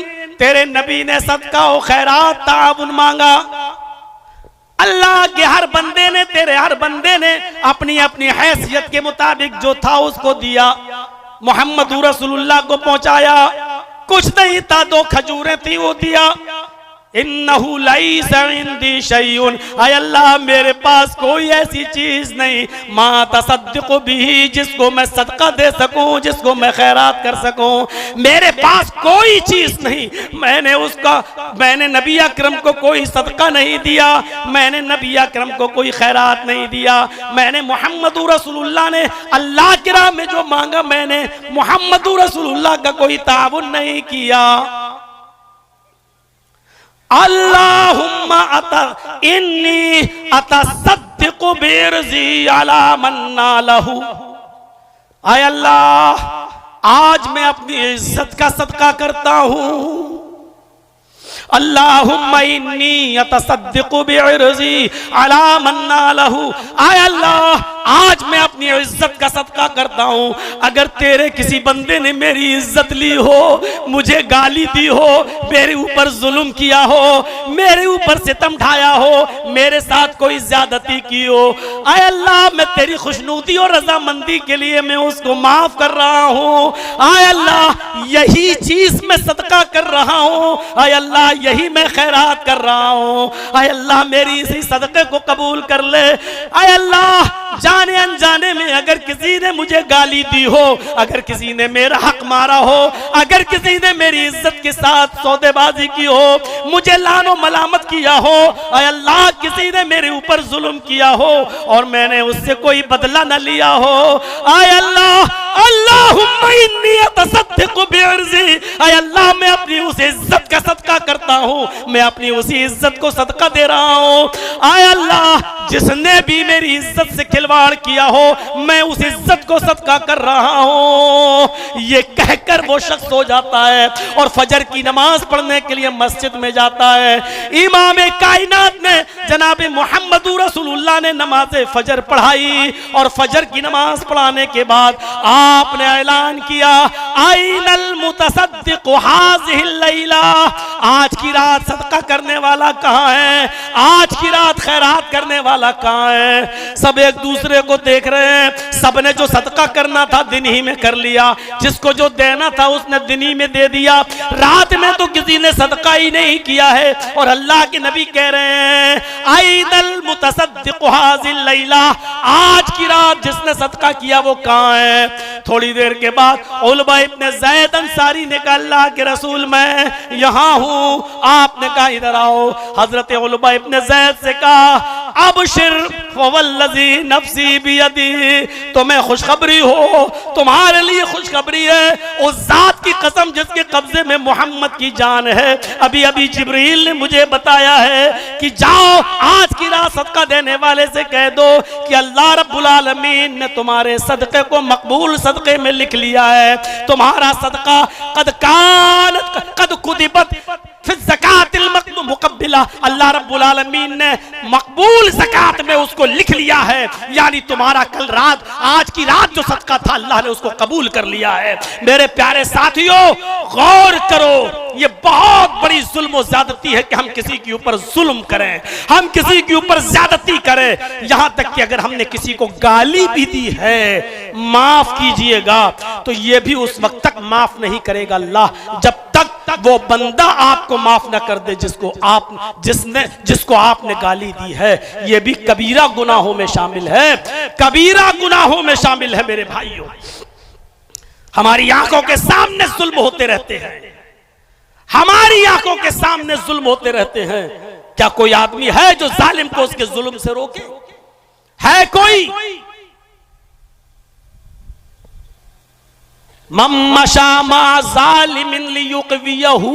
अल्लाह के नबी फरमाते हैं, जो जालिम के साथ चला इस इरादे के साथ कि जालिम को तकवीयत पहुंचाएं, इस इरादे के साथ कि जालिम का साथ दें, जालिम को तकवीयत पहुंचाएं, फ़क़द ख़रजा मिनल इस्लाम, अल्लाह के नबी फरमाते हैं कि वो इस्लाम से निकल जाता है, वो इस्लाम से खारिज हो जाता है। हम गौर करें, कितने ऐसे मौके हैं जो हम अपने जालिम दोस्त का साथ देते हैं।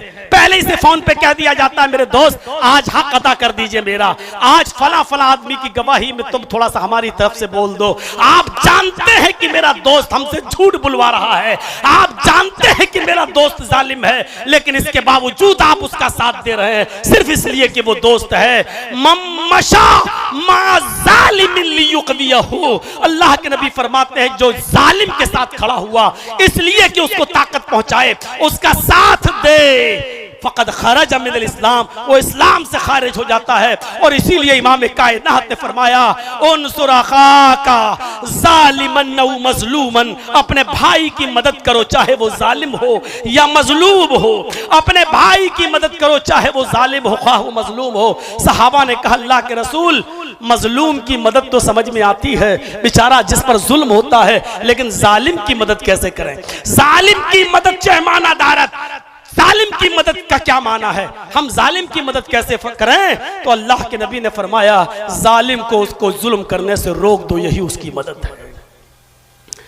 जालिम को जुल्म करने से रोक दो, यही उसकी मदद है।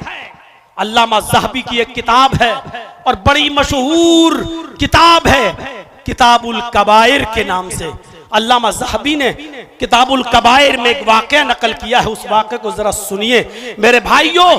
कि एक शख्स ने दरिया के किनारे एक मछली का शिकार किया। मछली थोड़ी बड़ी थी, उसको खुशी हुई कि ये मछली मेरे पास आ गई, चलो आज हम कसीरुल अयाल हैं, हमारे बच्चे ज्यादा हैं, तो हमारे बीवी बच्चे आज इसी मछली को खाकर आज अब की रात अपनी भूख मिटाएंगे और आराम से सो जाएंगे। वो मछली को लेकर आ रहा था, रास्ते में किसी जालिम शख्स ने अपने साथियों के साथ मिलकर उस मजलूम से उस मछली को ले जाने वाले से कहा कि ये मछली मुझे दे दो। उसने कहा भाई मैं दरिया से पकड़ के लाया हूं और मेरे ज्यादा बच्चे हैं और मेरे पास कोई चीज नहीं है खिलाने के लिए, मैं तुम्हें कैसे दे दूं। उसने कहा दे रहा है या नहीं, ज्यादती की। तो इस शख्स ने कहा भाई अगर ले रहे हो तो इसकी कीमत दे दो, चलो हम कुछ सब्जी अब्जी या कोई और चीज लेकर अपने बच्चों को खिला देंगे। उन्होंने कहा चुप। पूरी मछली उसने छीन ली। जब ये छीन रहा था तो ये मजलूम आदमी अपनी मछली को छुड़ाने के लिए अपनी तरफ खींच रहा था। जालिम ताकतवर था, मछली सटकती जा रही थी।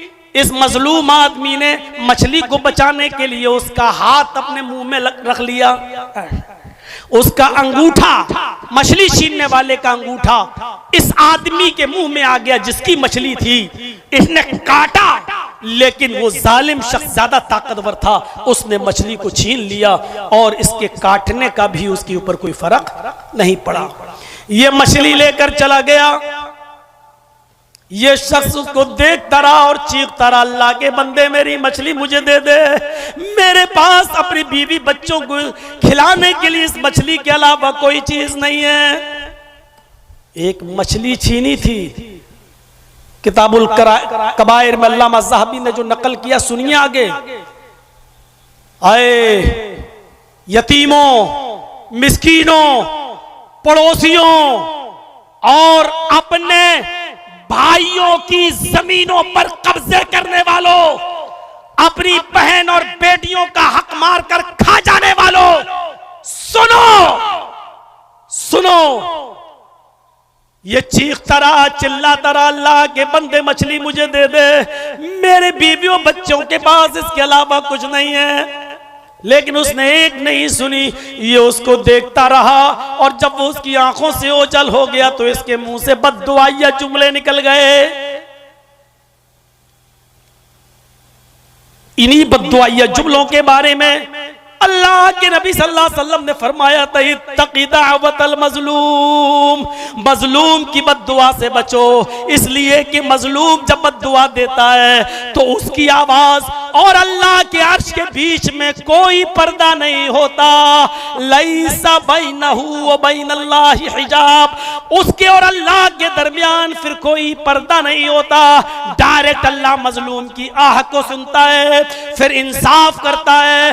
उसके इंसाफ में देर जरूर होती है लेकिन अंधेर नहीं होता है, उसकी लाठी में आवाज नहीं होती है और जालिम इसी दुनिया में अपना अंजाम देख लेता है। वो आदमी वहां से चला गया, इसके मुंह से बद्दुआया जुमले निकले। उस जालिम ने अपने साथियों के साथ मछली खाई, पकाया खाया और गुलछर्रे उड़ाए और सो गया। रात को इसके अंगूठे में दर्द हुआ, किसी तरीके से इसने सुबह तक उसको रात काट ली और सुबह अपने इलाके के हकीम और तबीब के पास गया। उसने कहा भाई अंगूठा देखो मेरा। तबीब ने उस अंगूठे को देखने के बाद कहा इसमें तो इन्फेक्शन, जहर फैल रहा है, तुम्हारा अंगूठा तो ये सड़ गया है। उस जमाने में कोई एंटीबायोटिक ऐसी दवाइयां तो चलती नहीं थी कि चलो उसके जहर के असर को खत्म कर दो। अब यह अंगूठा तुम्हारा काटा जाएगा, अगर तुमने अंगूठा नहीं कटवाया तो यह जहर तुम्हारे धीरे धीरे पूरे हाथ में फैल जाएगा, पूरा हाथ काटा जाएगा। उसने अपने दोस्तों से, लोगों से मशवरा किया और मशवरा करने के बाद फिर ये हुआ कि अंगूठा ही कटवा दो, यही बेहतर है। फिर उसने उस तबीब के पास जाकर 2-4 दिन के बाद अपना अंगूठा कटवा दिया और मुतमईन हो गया कि अंगूठा कट गया, चलो अब जहर का असर खत्म हो गया। 4-6 महीने गुजरे थे कि अब उसके कटे हुए अंगूठे के बाद जो हिस्सा है वहां इसका दर्द शुरू हुआ और दर्द से जब ये बेहाल हो गया तो फिर ये उसी तबीब के पास गया। वो उस इलाके का बड़ा तबीब माना जाता था। उस तबीब को उसने दिखाया, उसने कहा अफसोस तुम्हारा ऑपरेशन सही से नहीं हो सका, कुछ उन्सुर उसका बाकी रह गया था। ये जहर तो तुम्हारे पूरे पंजे तक पहुंच चुका है, ये तुम्हारा पूरा पंजा काटा जाएगा। अगर तुमने पूरा पंजा यहां तक नहीं कटवाया पहुंचा तो ये पूरा हाथ में जहर फैल जाएगा और तुम्हारा हाथ यहां से काटा जाएगा। बेहतर है कि हाथ कटने से बेहतर है कि पंजा कटवा लो। उसने 2-4 दिन के बाद उसी तबीब के पास जाकर अपना पंजा भी कटवा दिया। मुतमईन हो गया कि अब मेरी हाथ कट गया, चलो कोई बात नहीं, अब तो मैं सही हो गया क्योंकि अब जहर का असर खत्म हो गया। 6-8 महीने गुजर जाने के बाद उसके पंजे के बाद वाले हाथ में फिर दर्द शुरू हुआ। उसने फिर तबीब को दिखाया, पता चला कि यह जहर यहां तक फैल गया या कोहनी से तुम्हारा हाथ काटा जाएगा। उसने न चाहते हुए भी हाथ कटवा दिया, लेकिन 1 साल गुजर जाने के बाद ये फिर जहर यहां तक फैल गया और जब कांधा कटने का नंबर आया तो कांधा तो काट दिया गया यहां से उसका हाथ, लेकिन हकीम ने कहा कि मेरी सारी हिकमत यहां करना काम हो जाती है, अब मैं कुछ नहीं कर सकता, तुम्हारा जहर फैलता जा रहा है, जबकि मैं उस हिस्से को काट देता हूं। तो मुझे पूरी की पूरी बात बताओ कि तुम्हारा इस अंगूठे में दर्द कैसे शुरू हुआ, कब से शुरू हुआ, ताकि मैं उसकी असल जड़ तक पहुंच सकूं। इसने 2-2.5-3 साल का अरसा गुजर चुका था। इसने पूरा वाकया बताया कि मैंने एक गरीब आदमी से उसकी मछली छीन रहा था तो मेरा हाथ उसके मुंह में चला गया, उसने काटा, लेकिन मैं ताकतवर था, मैंने उससे मछली छीन ली। वो चीखता रहा, चिल्लाता रहा, लेकिन मैंने उसकी मछली उसको नहीं दी। इस हकीम ने कहा बस, जरूर उस मजलूम ने तुम्हें बद्दुआ दी है, अब कोई हिकमत मेरी काम नहीं आ सकती है जब तक कि वो मजलूम तुम्हें माफ न कर दे। कोई रास्ता नहीं है तुम्हारे इलाज का। मैं कांधा भी काट दिया, लेकिन ये जहर तुम्हारे पूरे जिस्म में फैलेगा। अगर तुम अपनी जान बचाना चाहते हो तो किसी न किसी तरह उस गरीब और मजलूम इंसान को ढूंढो और तलाश करो और उससे अपनी माफी तलाफी करो। अगर वो तुम्हें माफ कर दे तो शायद अल्लाह भी तुम्हें माफ कर दे और तुम बच सको, वरना कोई और दूसरा इलाज नहीं है तुम्हारा। उस जमाने का हकीम भी कितना खुदा तरसता, उसने इसको बिल्कुल साफ साफ बात बता दी और यह आदमी उस मजलूम को ढूंढने लगा। अल्लामा ज़हबी जैसी शख्सियत इस वाक़े को नकल करती है, ढूंढता रहा, तलाश करता रहा, 1-2 महीने तक वो मजलूम आदमी दिखा ही नहीं, वो गरीब आदमी दिखा ही नहीं। और उसके बाद अचानक 2 महीने के बाद उसके मजलूम आदमी पर नजर पड़ती है तो ये मजलूम आदमी के पैरों पे गिर जाता है, हाथ जोड़ता है। इसने कहा रे भाई, मैं तो गरीब आदमी हूं, तुम मेरे पैरों पर क्यों गिर रहे हो? उठो उठो, क्या बात है, मैंने तुम्हें पहचाना नहीं, तुम कौन हो? उस आदमी ने कहा मैं वही आदमी हूं जिसने तेरे हाथ से मछली छीनी थी, याद है? जब मैं छीन रहा था तो मेरा अपने दांतों में तुमने मेरे अंगूठे को रख लिया था और काटा था, लेकिन उसके बावजूद भी मैंने मछली छीन ली। तुम चीखते रहे, चिल्लाते रहे, लेकिन मैंने तुम्हारी एक भी नहीं सुनी। तुम्हारी हर आवाज में एक ही जुमला था कि आए जालिम, मेरे बीवी और बच्चों के पास इस मछली के अलावा कोई चीज नहीं है, आज की रात सब भूखे सोएंगे अगर तूने मछली या मछली की कीमत नहीं दी। लेकिन इसके बावजूद मुझे तरस नहीं आया। इस मजलूम की आंखों में आंसू आ गए। इसने कहा अच्छा तुम वही हो? हाँ, मैंने पहचान लिया। अरे भाई, ये तुम्हारा क्या हाल हो गया है, तुम्हारा हाथ कहाँ चला गया? कहा तुमने जरूर कोई बद्दुआ दी होगी। मुझे इतना बता दो कि जब मैं तुम्हारी आंखों से ओझल हो गया था तो तुमने कोई बद्दुआ तो नहीं दी थी मुझे? इस मजलूम ने फरमाया कि हाँ, अब तुमने जब सच बोलने के लिए कहा तो मैं बोल देता हूं कि हाँ, जब तुम मेरी आंखों से ओझल हो गए और मुझे उम्मीद हो गई कि तुम मेरी मछली मुझे वापस नहीं करोगे और मेरे बीवी बच्चे आज की रात भूखे सोएंगे, तो उस वक्त मेरी नजरें आसमान की तरफ उठी और मैंने अल्लाह के सामने ये बद्दुआ की कि इलाहुल आलमीन, मेरी बीवी और बच्चों के पेट पर लात मारने वाले को ऐसी सजा दे जो लोगों के लिए निशान इबरत बन जाए, जो लोगों के लिए निशान इबरत बन जाए। मेरे मुंह से ये बद्दुआ निकली थी। मैंने ये बद्दुआ नहीं की थी कि तेरा हाथ कट जाए, पैर कट जाए। मैंने ये कहा था अल्लाह ऐसे जालिम को वो सजा दे जो लोगों के लिए निशान इबरत बन जाए। मुझे क्या मालूम था कि मेरी बद्दुआ कबूल हो जाएगी और तेरा यह हाल होगा। फरमाया, आए मजलूम शख्स मेरे भाई, अगर आज तुमने मुझे माफ न किया तो ये जहर मेरे पूरे बदन में फैल जाएगा और मैं मर जाऊंगा। जिस तरह तुम्हारे बीवी बच्चे उसी तरह मेरे भी बीवी बच्चे हैं। अल्लाह के लिए मुझे माफ कर दे। इस गरीब इंसान ने, इस मजलूम ने कहा, जाओ अल्लाह के लिए मैं तुम्हें माफ कर रहा हूं, मेरा तुमसे कोई मामला नहीं। वैसी तुम बड़ी सजा पा चुके हो, मुझे ये उम्मीद भी नहीं थी, लेकिन मुझे क्या मालूम कि वो कबूलियत की घड़ी थी और अल्लाह मेरी दुआ ऐसे वक्त में सुन लेगा। जाओ मेरे भाई, मैंने तुम्हें दिल से माफ कर दिया, मैंने तुम्हें दिल से माफ कर दिया। तो मेरे भाइयों, किताबुल कबाइर से अल्लामा ज़हबी का ये वाकया नकल करने के बाद मैं ये बताना चाहता हूं कि जालिम को जुल्म की सजा फौरन नहीं मिलती है, जैसे शख्स को भी 2-2.5 साल के बाद मिली, लेकिन मिली 1 इंच भी अगर किसी की जमीन पर कब्जा किया है, किसी की मां बहन को गाली दी है, किसी को बुरा भला कहा है, आज ही से माफी तलाफी कर लो, अपने मामलात साफ कर लो। मोहम्मद रसूलुल्लाह सल्लल्लाहु अलैहि वसल्लम ने इंतकाल से 4 दिन पहले भी यही कहा था। जिस दिन आपने ये कहा था कि मैं तुम्हारे दरमियान 2 चीजें छोड़कर जा रहा हूं, उससे पहले आपने ये भी कहा था कि अगर मैंने किसी को मारा हो तो आओ वो मुझसे अपना बदला ले ले, अगर मैंने किसी को थप्पड़ मारा है तो वो मुझे भी मार ले, मैंने किसी को कुछ कहा है तो वो आज मुझे कुछ कह ले।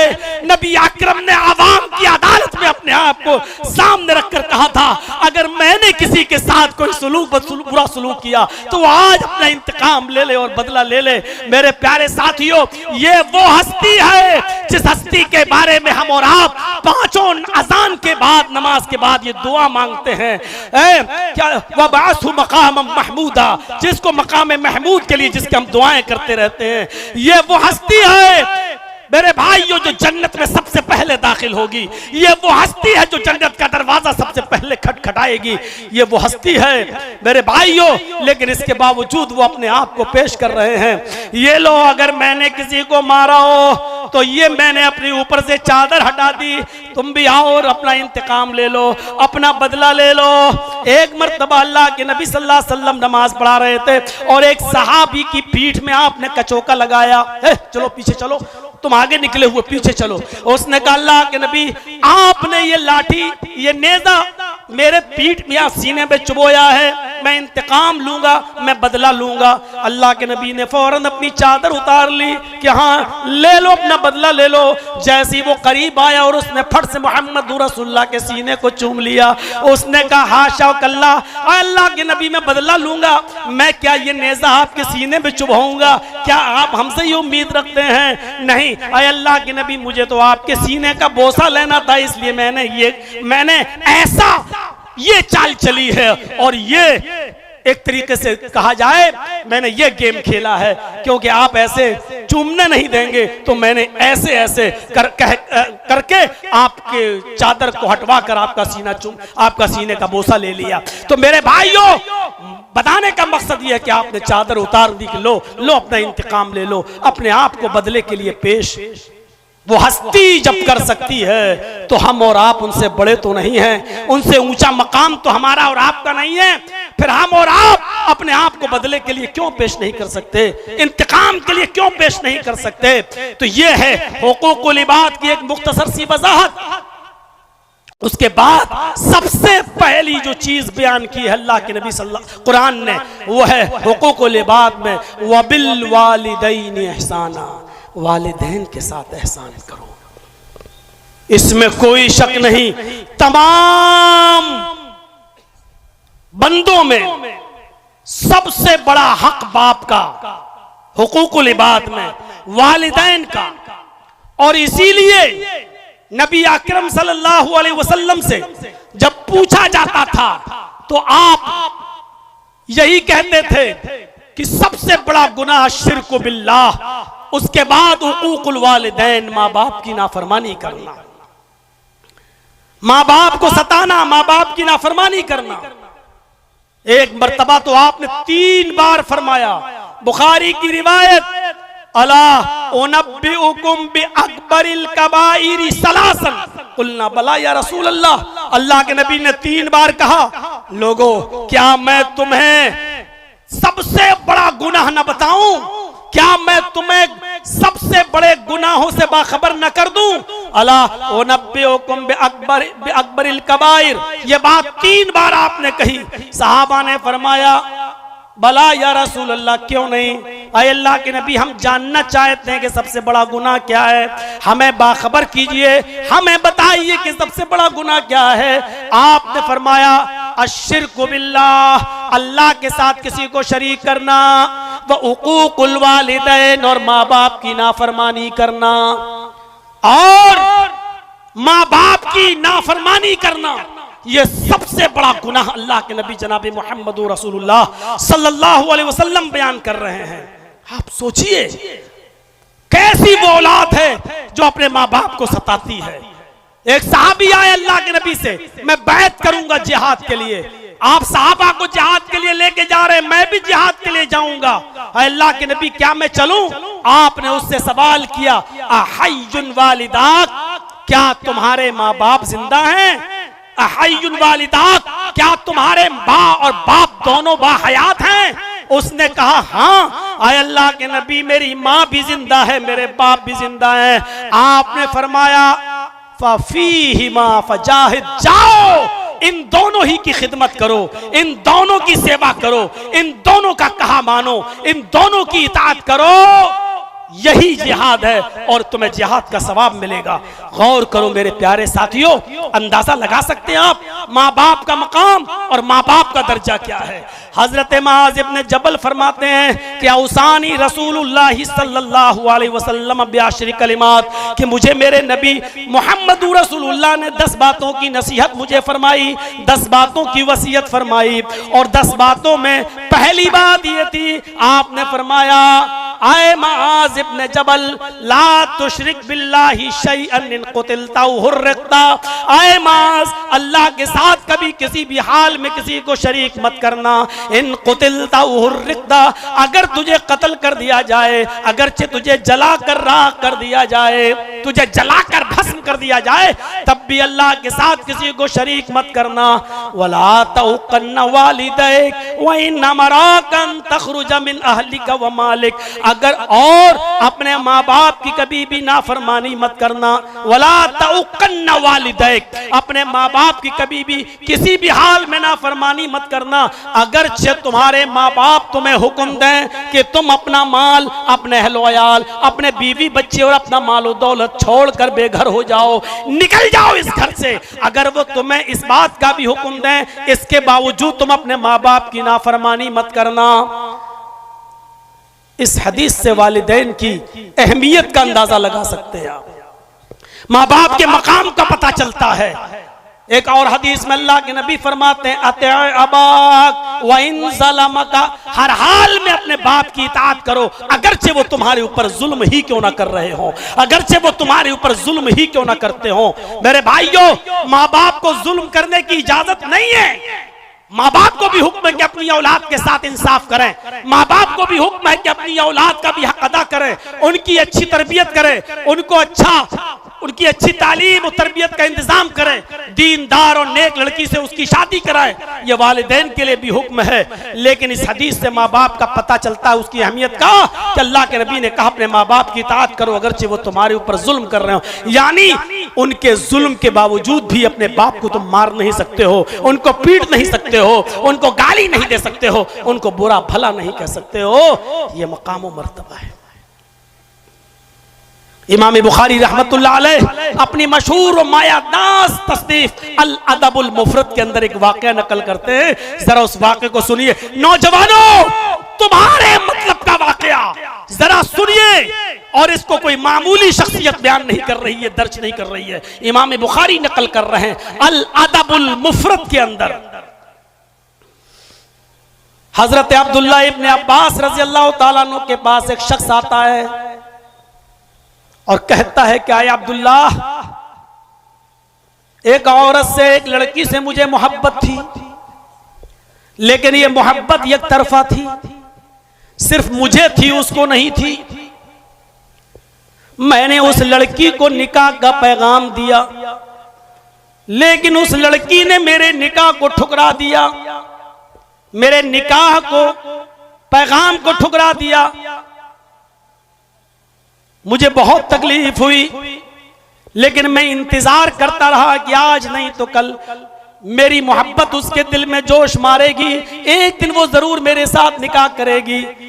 लेकिन कुछ दिनों के बाद मैंने सुना कि उस औरत ने किसी दूसरे मर्द के साथ निकाह कर लिया, किसी दूसरे नौजवान लड़के के साथ शादी कर ली और वो उसके साथ रहने लगी। मैंने उसको अपनी इंसल्ट समझा, मैंने इस चीज को अपनी बेइज्जती समझा और आओ देखा ना ताओ तैश में आया और मैंने खंजर लिया और उस औरत के, उस लड़की की तलाश में मैं रहा। और जैसे ही मैंने उसको तन्हाई में पाया, मैंने वो खंजर उसके पेट में मार दिया और उसको कत्ल कर दिया, उसको मार डाला। और मैं 1-2 साल के लिए रफू चक्कर हो गया, भाग गया और मेरा मामला पसे पर्दा रहा, पीठ पीछे रहा। आज तक किसी को पता ही नहीं चल सका कि इसको किसने मारा। वो औरत दफना दी गई, लेकिन मैं आपके पास आया हूं। आए अब्दुल्ला इब्ने अब्बास, मेरे लिए मगफिरत का कोई रास्ता हो तो बताइए, मेरे लिए बख्शिश का कोई रास्ता हो तो बताइए। क्या मेरी कोई बख्शिश हो सकती है? मेरी कोई बख्शिश की उम्मीद है? क्या कोई है ऐसी दुआ? क्या है कोई ऐसा अमल जिसको मैं करूं और मेरी बख्शिश हो जाए? अब्दुल्ला इब्ने अब्बास रज़ी अल्लाह ताला अन्हु ने उससे पूछा, हल उम्मुका हय्यतुन, क्या तुम्हारी मां जिंदा है? क्या पूछ रहे हैं? क्या तुम्हारी मां बाहयात है? क्या तुम्हारी मां जिंदा है? उसने कहा नहीं। कहा तुम्हारी मां नहीं है? कहा नहीं। कहा अच्छा जाओ, तौबा करो, इस्तिग़फ़ार करो, रो रो कर अपने गुनाह की माफी मांगो, शायद अल्लाह को रहम आ जाए और अल्लाह तुम्हें बख्श दे, अल्लाह तुम्हारी मग़फ़िरत फरमा दे। हो सकता है वो बख्श दे, गफूर रहीम है, जाओ। जब वो चला गया तो एक दूसरे साहबी ने अब्दुल्ला इब्ने अब्बास से पूछा, आए अब्दुल्ला इब्ने अब्बास, उस आदमी ने एक औरत का कत्ल किया है, और जब उसने पूछा कि मेरी मग़फ़िरत की का कोई रास्ता है, तो आपने उससे एक ही सवाल किया, हल उम्मुका हय्यतुन, क्या तुम्हारी मां जिंदा है? आपने उसको मां के बारे में क्यों पूछा? आपने उससे उसकी मां के बारे में क्यों सवाल किया कि तुम्हारी मां जिंदा है? तो अब्दुल्ला इब्ने अब्बास फरमाते हैं, मैं नहीं समझता कि माँ की खिदमत के अलावा, माँ की खिदमत से भी ज्यादा बढ़कर कोई ऐसा अमल हो जो इसके इस गुनाह को खत्म कर सकता हो। मैंने सोचा कि इसकी माँ अगर जिंदा हो तो ये कहूँ जाओ तुम अपनी माँ की खिदमत करो, क्योंकि माँ की खिदमत तकर्रुब बिल्लाह का वाहिद वो जरिया है कि जिसकी बुनियाद पर ये अपने इस गुनाह को माफ करवा सकता था, अपने गुनाह को बख्शवा सकता था। तो मेरे प्यारे साथियों, अब्दुल्ला इब्ने अब्बास ने कहा, मैंने इसलिए उससे माँ के बारे में पूछा।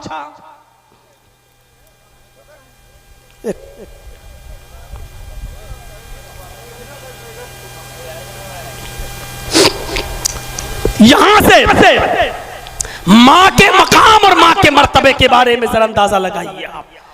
इमाम बुखारी नकल कर रहे हैं अल अदबुल मुफरद के अंदर क्या कह रहे हैं कि अब्दुल्ला इब्न अब्बास ने कहा मैंने इसलिए माँ के बारे में पूछा तुम्हारी माँ जिंदा है कि माँ के साथ अच्छा बर्ताव करना, उसकी खिदमत करना, उसकी इताअत करना, उसकी बात मानना और उसकी खिदमत, ये वाहिद वो जरिया है जो अल्लाह के बहुत करीब कर देता है। अगर उसकी माँ जिंदा होती तो मैं उसको यही हुक्म देता, लेकिन अब माँ जिंदा नहीं है तो फिर मैंने उसको गुनाहों से इस्तिग़फ़ार और तौबा के लिए हुक्म दिया कि जाओ वो करो। माँ के मकाम और मर्तबे को पहचाना। अल्लामा याफ़ई रहमतुल्लाह अलैह की एक किताब है मिरातुल जिनान, उस किताब के अंदर उन्होंने बरामिका के दो शख्स फजल बरमकी और यहया बरमकी का वाकया नकल किया है।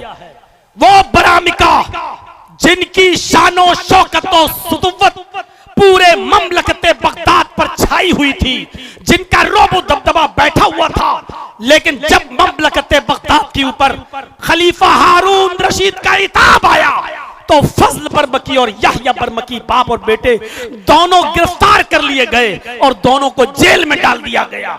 फजल बरमकी भी जेल में कैद हैं और उनके बाप यहया बरमकी भी जेल में हैं। यहया बरमकी बुजुर्ग हो चुके हैं, बुढ़ापे को पहुंच चुके हैं। फजल बरमकी देखते हैं कि मेरा बाप बहुत बूढ़ा है और जेल के अंदर, कैद खाने के अंदर गर्म पानी का इंतजाम नहीं है। सर्दियों की इन रातों में मेरे बाप को ठंडे पानी से वुजू बनाना पड़ता है। तो जानते हो फजल बरमकी क्या करते थे?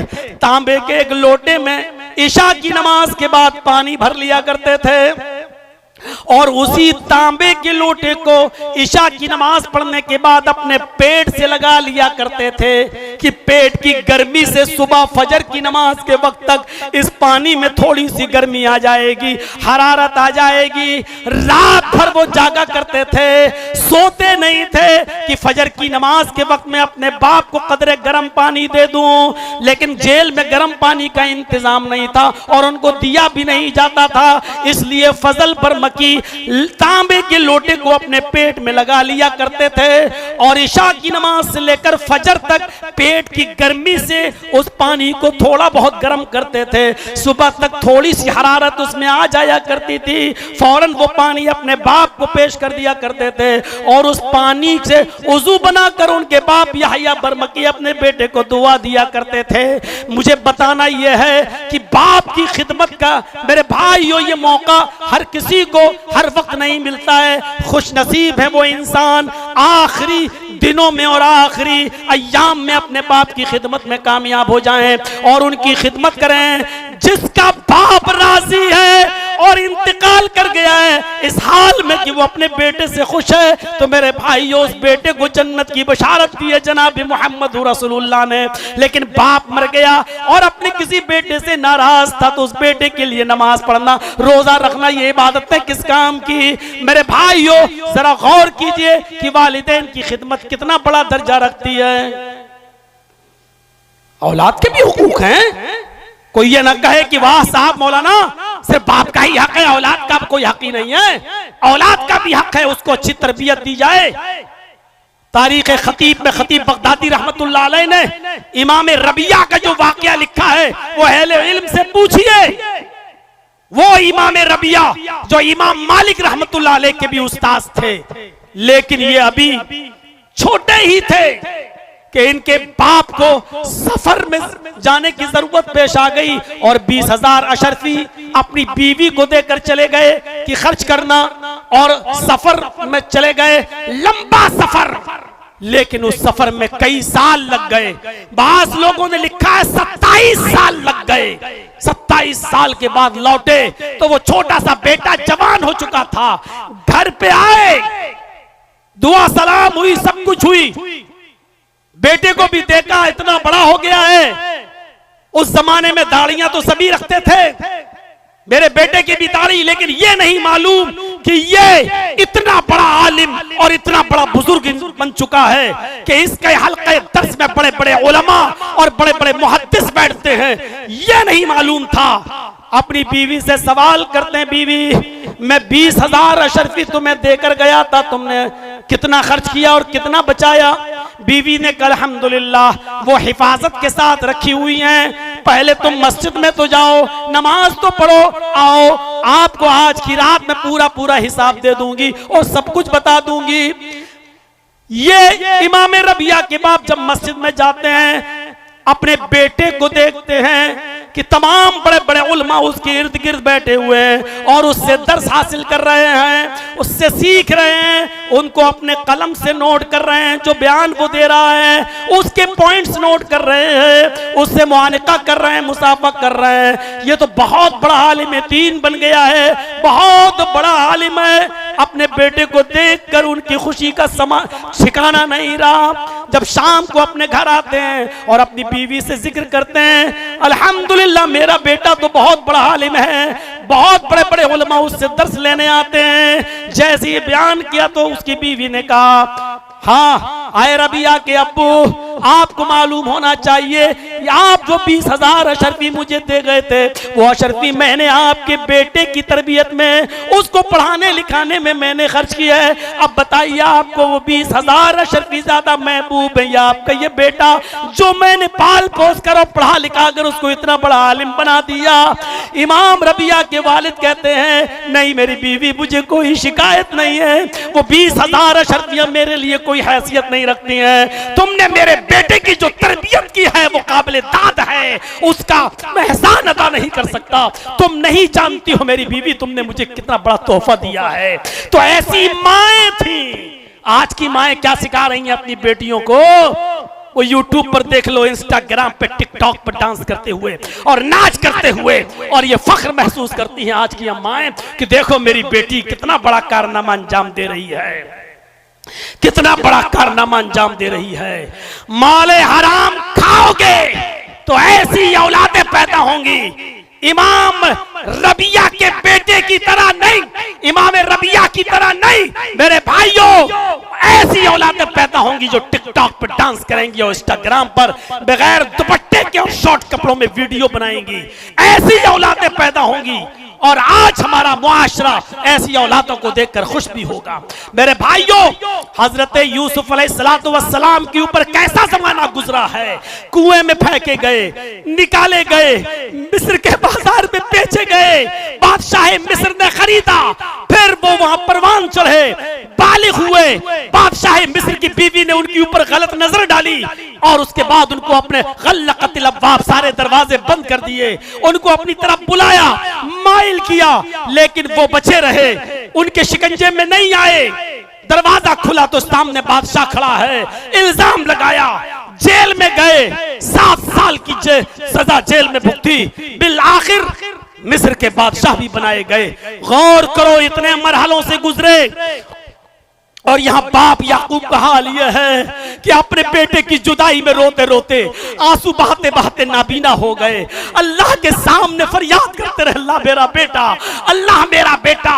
एक लंबी मुद्दत के बाद जब यूसुफ अलैहिस्सलाम बादशाह बनाए गए तो उन्होंने अपना एक कासिद भेजा अपने बाप के पास और अपनी कमीज देकर भेजा कि ये मेरे बाप याकूब को दे देना, वो सब कुछ पहचान जाएंगे। जब यूसुफ का भेजा हुआ कासिद जब याकूब के पास आता है, याकूब अलैहिस्सलाम को कमीज देता है, याकूब अलैहिस्सलाम ने उस कमीज को देखकर कहा ये तो मेरे बेटे की कमीज है। सब कुछ याद आ गया, ये नहीं पूछा आए कासिद मेरा बेटा किस हाल में है, मेरा बेटा कहाँ है। हजरत याकूब ने जो बात कही, तफसीर इब्न कसीर और तफसीर मालिम तंजील में ये वाकया देखा जा सकता है। हजरत यूसुफ अलैहिस्सलाम के कमीज को देखकर सारा वाकया याद आ गया और इतनी लंबी मुद्दत के बाद, जुदाई के बाद एक उम्मीद की किरण हुई कि मेरा बेटा जिंदा है। तो जो कुर्ता लेकर आया था कमीज, उससे कहने लगे कैफ तरकतहू, तुमने यूसुफ को कैसे छोड़ा है, तुमने यूसुफ को कैसा छोड़ा है। कासिद ने जवाब दिया तरकतुहू मलिक मिस्र, मैंने उनको मिस्र के बादशाह की हालत में छोड़ा है, वो मिस्र के बादशाह बना दिए गए हैं। याकूब अलैहिस्सलाम को खुशी नहीं हुई। याकूब अलैहिस्सलाम ने कासिद से कहा अरे मैं ये नहीं नहीं पूछ रहा हूं कि वो कितना अमीर हो गया है, कितना दौलतमंद हो गया है। ला अस्अलुकुम मन हाजा, मेरा मतलब ये नहीं है कि वो मिस्र का बादशाह बन गया या कितना अमीर हो गया और कितना दौलतमंद हो गया, नहीं। वलाकिन अस्अलुकुम अन अय्य दीन तरक्तहु, मैं तुमसे ये पूछना चाहता हूं कि तुमने उसको किस दीन पर छोड़ा है, उसका दीन क्या है, उसका मजहब क्या है, वो एक अल्लाह की इबादत करता है या नहीं करता है, नमाज का पाबंद है या नहीं है। इतने दिनों के बाद, मिस्र की बादशाहत का ऐलान सुनने के बाद भी यूसुफ अलैहिस्सलाम की खुशी हजरत याकूब को नहीं हुई कि वो बादशाह बन गया, बल्कि सवाल ये था कि मैं ये पूछना चाहता हूं कि अन अय्य दीन तरक्तहु, तुमने उसको किस दीन पर छोड़ा है।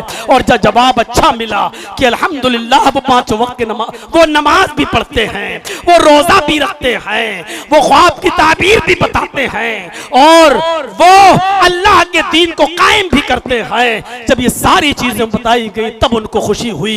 ये एक बाप की जिम्मेदारी है कि एक बाप ये देखे कि तुम्हारा बेटा इंजीनियर है, सिविल इंजीनियर है, MBBS है, डॉक्टर है, सब कुछ है, तुम्हारा बेटा नमाजी है या नहीं, तुम्हारा बेटा दीनदार है या नहीं।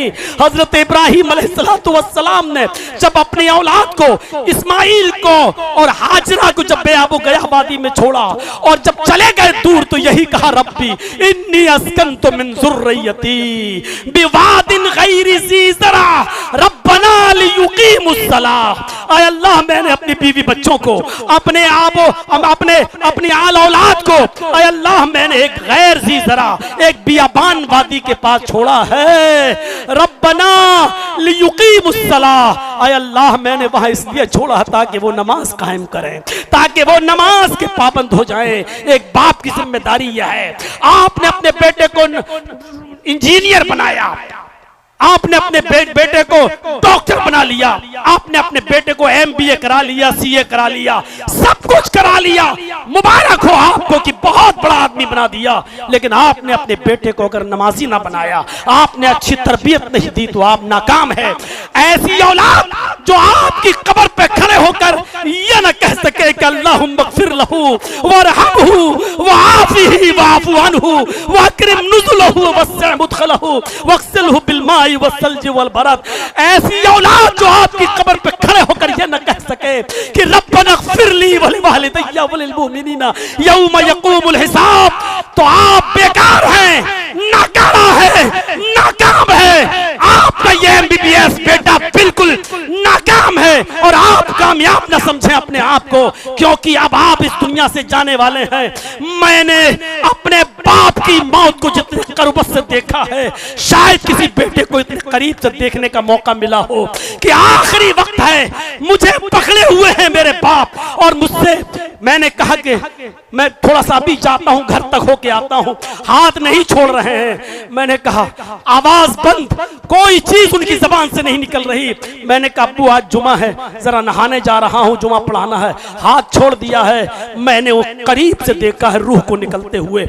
मेरे प्यारे साथियों, मेरे भाइयों, वो बाप कितना खुश नसीब है कि जो ऐसी औलाद को छोड़ के जाए जो उसके लिए दुआ करे, क्योंकि अल्लाह के नबी ने यही तो फरमाया था कि इंतकाल के बाद अमल का सिलसिला मुनक़ता, इज़ा मातल इंसान फनक़ता अन्हु अमलुहु, सारे अमल का सिलसिला मुनक़ता इल्ला बिसलास, सिर्फ 3 चीजें, इल्ला बिसदक़तिन जारिया, सदका जारिया, और उन 3 चीजों में एक नेक औलाद जो अपने बाप के लिए दुआ करे। यहाँ खड़े हैं जितने लोग बैठे हैं, क्या उनको ये दुआएं याद हैं? क्या वो अपने बाप के लिए ये दुआ कर सकते हैं? अल्लाहुम्मा अग़फिर लिवालिदी वरहमहु वआफ़िही वअफ़ु अन्हु वअकरिम नुज़ुलहु।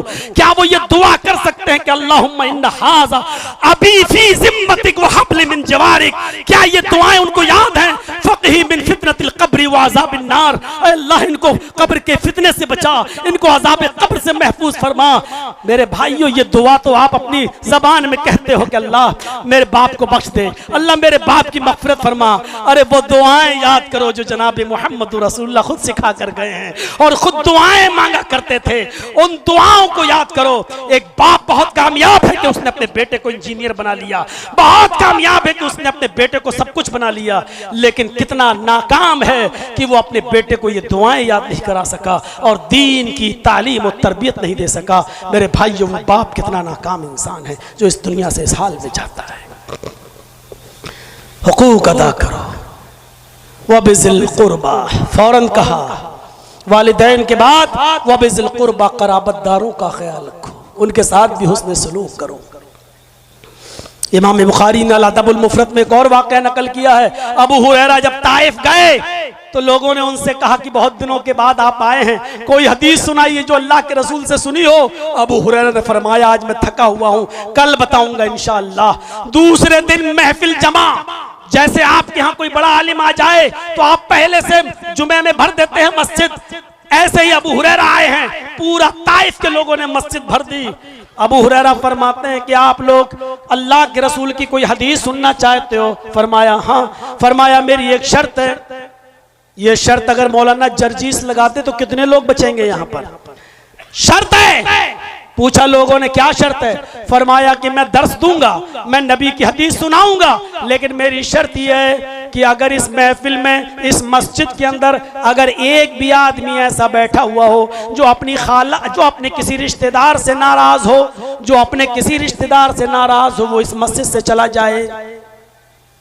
बस पूरी मस्जिद में एक आदमी उठा, नौजवान मस्जिद के बाहर निकल के कहता, अबू हुरैरा अभी दर्स मत देना, मेरी खाला मुझसे नाराज हैं, मैं जा रहा हूं, अभी माफी मांग कर आता हूं, जब तक मैं ना आ जाऊं दर्स नहीं देना, ये दर्स मुझसे छूट जाएगा। का जाओ, मैं इंतजार कर रहा हूं। वो शख्स गया अपनी खाला के पास, माफी मांग कर आया, खाला ने भी माफ कर दिया, लेकिन खाला ने कहा, भांजे अबू हुरैरा से मेरी तरफ से इतना पूछ लेना, एक आदमी की नाराजगी की वजह से पूरी मस्जिद वालों को दर्स क्यों नहीं दिया, उनको खिताब क्यों नहीं किया? वो शख्स आया, अबू हुरैरा मैं अपनी खाला से नाराज था, मेरी खाला नाराज थी, माफी तलाफी हो गई, माफ कर दिया, अब कोई नहीं है, दर्स दीजिए। अबू हुरैरा कहते हैं बैठो, अब मैं दर्स देता हूं। लोगों, मैंने अल्लाह के नबी से सुना है। नौजवान बोला, अबू हुरैरा मेरी खाला ने एक मसला पूछा है, एक शख्स की वजह से, एक आदमी की नाराजगी की वजह से पूरी महफिल वालों को आपने दर्स क्यों नहीं दिया, क्यों आपने खिताब नहीं किया? तो अबू हुरैरा फरमाते हैं, यही मेरा दर्स होगा आज। मैंने अल्लाह के रसूल सल्लल्लाहु अलैहि वसल्लम से सुना है, जिस मजलिस में, जिस महफिल में एक भी आदमी रिश्तेदारी को तोड़ने वाला, काते रहम एक भी होता है, एक भी शख्स अगर किसी अपने रिश्तेदार से नाराज रहता है तो अल्लाह पूरी मजलिस, पूरी महफिल पर सकीनत और गशियत और रहमत नाजिल नहीं फरमाता है। अल्लाह अपनी गशियत, रहमत और सकीनत पूरी मजलिस से उठा लेता है। मैंने सोचा कि अगर कोई ऐसा आदमी यहाँ रहा तो अल्लाह की रहमत नाजिल ही नहीं होगी, तो दर्स देने का फायदा क्या है? इसलिए मैंने कहा कि कोई भी शख्स नाराज हो तो चला जाए। मेरे भाइयों, मौलाना जर्जीस अगर कह दें कि जो भी आदमी अपने रिश्तेदार से नाराज हो वो यहां से उड़ के चला जाए, तो मैं नहीं समझता हूं, ईमानदारी के साथ अगर लोग उठ के जाने लगे तो एक आदमी भी यहां मौजूद रहे, शायद मौलाना जर्जीस भी इस हम्माम में नंगे नजर आएंगे, क्योंकि ऐसा हो ही नहीं सकता कि सब मुझसे भी खुश हों, कोई ना कोई तो मुझसे भी नाराज होगा मेरे रिश्तेदारों में। गौर करिए आप, बातें बहुत लंबी हो जाएंगी। अभी तो यतामा है, फिर मसाकीन है, फिर वल जार ज़िल कुर्बा है, फिर वल जार जुनुब है, वो साहिब बिल जंब है, फिर वबनी सबील है, फिर वमा मलकत ईमानुकुम है। मैंने शुरू ही में कहा था कि शायद आज मैं पूरा खिताब इस आयत पर न दे सकूं और पूरी बातें पेश ना कर सकूं। 2 घंटे का, 1.5 घंटे का ये खिताब मेरे भाइयों काफी है। अगर कल बहराइश में प्रोग्राम ना होता तो मैं थोड़ा टाइम और लेता आपका, अभी निकलते निकलते भी आधा घंटा लग ही जाएगा, क्योंकि कमेटी वाले भी अपना हक अदा करेंगे, ले जाएंगे, बिठाएंगे, फिर बेचारे हमें वहां तक छोड़ेंगे, तो हम इन्हीं बातों बातों पर इक्तिफा करते हैं। पूरे खिताब का लब्बे-लुबाब सिर्फ यह है कि अल्लाह के हक के अदायगी के साथ साथ हुकूकुल इबाद बहुत जरूरी है और अल्लाह अपने हक में हुई कमी को माफ कर सकता है, लेकिन बंदों के हुकूक में कमी हुई तो अल्लाह माफ नहीं करेगा। मेरे प्यारे साथियों, हक अदा कीजिए, जमीन और जायदाद का बंटवारा सही तौर पर कीजिए, किसी पर जुल्म मत कीजिए। अल्लाह से दुआ है कि बार अल्लाह हमारी खताओं को माफ फरमा दे, हमारे गुनाहों को बख्श दे, हम जमीय मुसलमानों पर रहम फरमा। आय अल्लाह हमें बंदों के हुकूक अदा करने की तौफीक अता फरमा, रिश्तेदारों के हुकूक अदा करने की तौफीक अता फरमा, हुकूकुल ज़ौजैन अदा करने की तौफीक अता फरमा, हुकूकुल वालिदैन वल औलाद अदा करने की तौफीक अता फरमा, और जितने भी बंदों की किस्में हैं हमें एक दूसरे के हक को समझने की तौफीक अता फरमा। इलाहुल आलमीन, जब तक तू हमें जिंदा रख, इस्लाम पे जिंदा रखना, और जब हमारा खात्मा हो तो ईमान पर हमारा खात्मा फरमाना। वमा अलैना इल्लल बलागुल मुबीन व आखिरु दावाना अनिल हम्दुलिल्लाहि रब्बिल आलमीन। अस्सलामु अलैकुम व रहमतुल्लाहि व बरकातुहू। जज़ाकुमुल्लाहु खैरन व अहसन।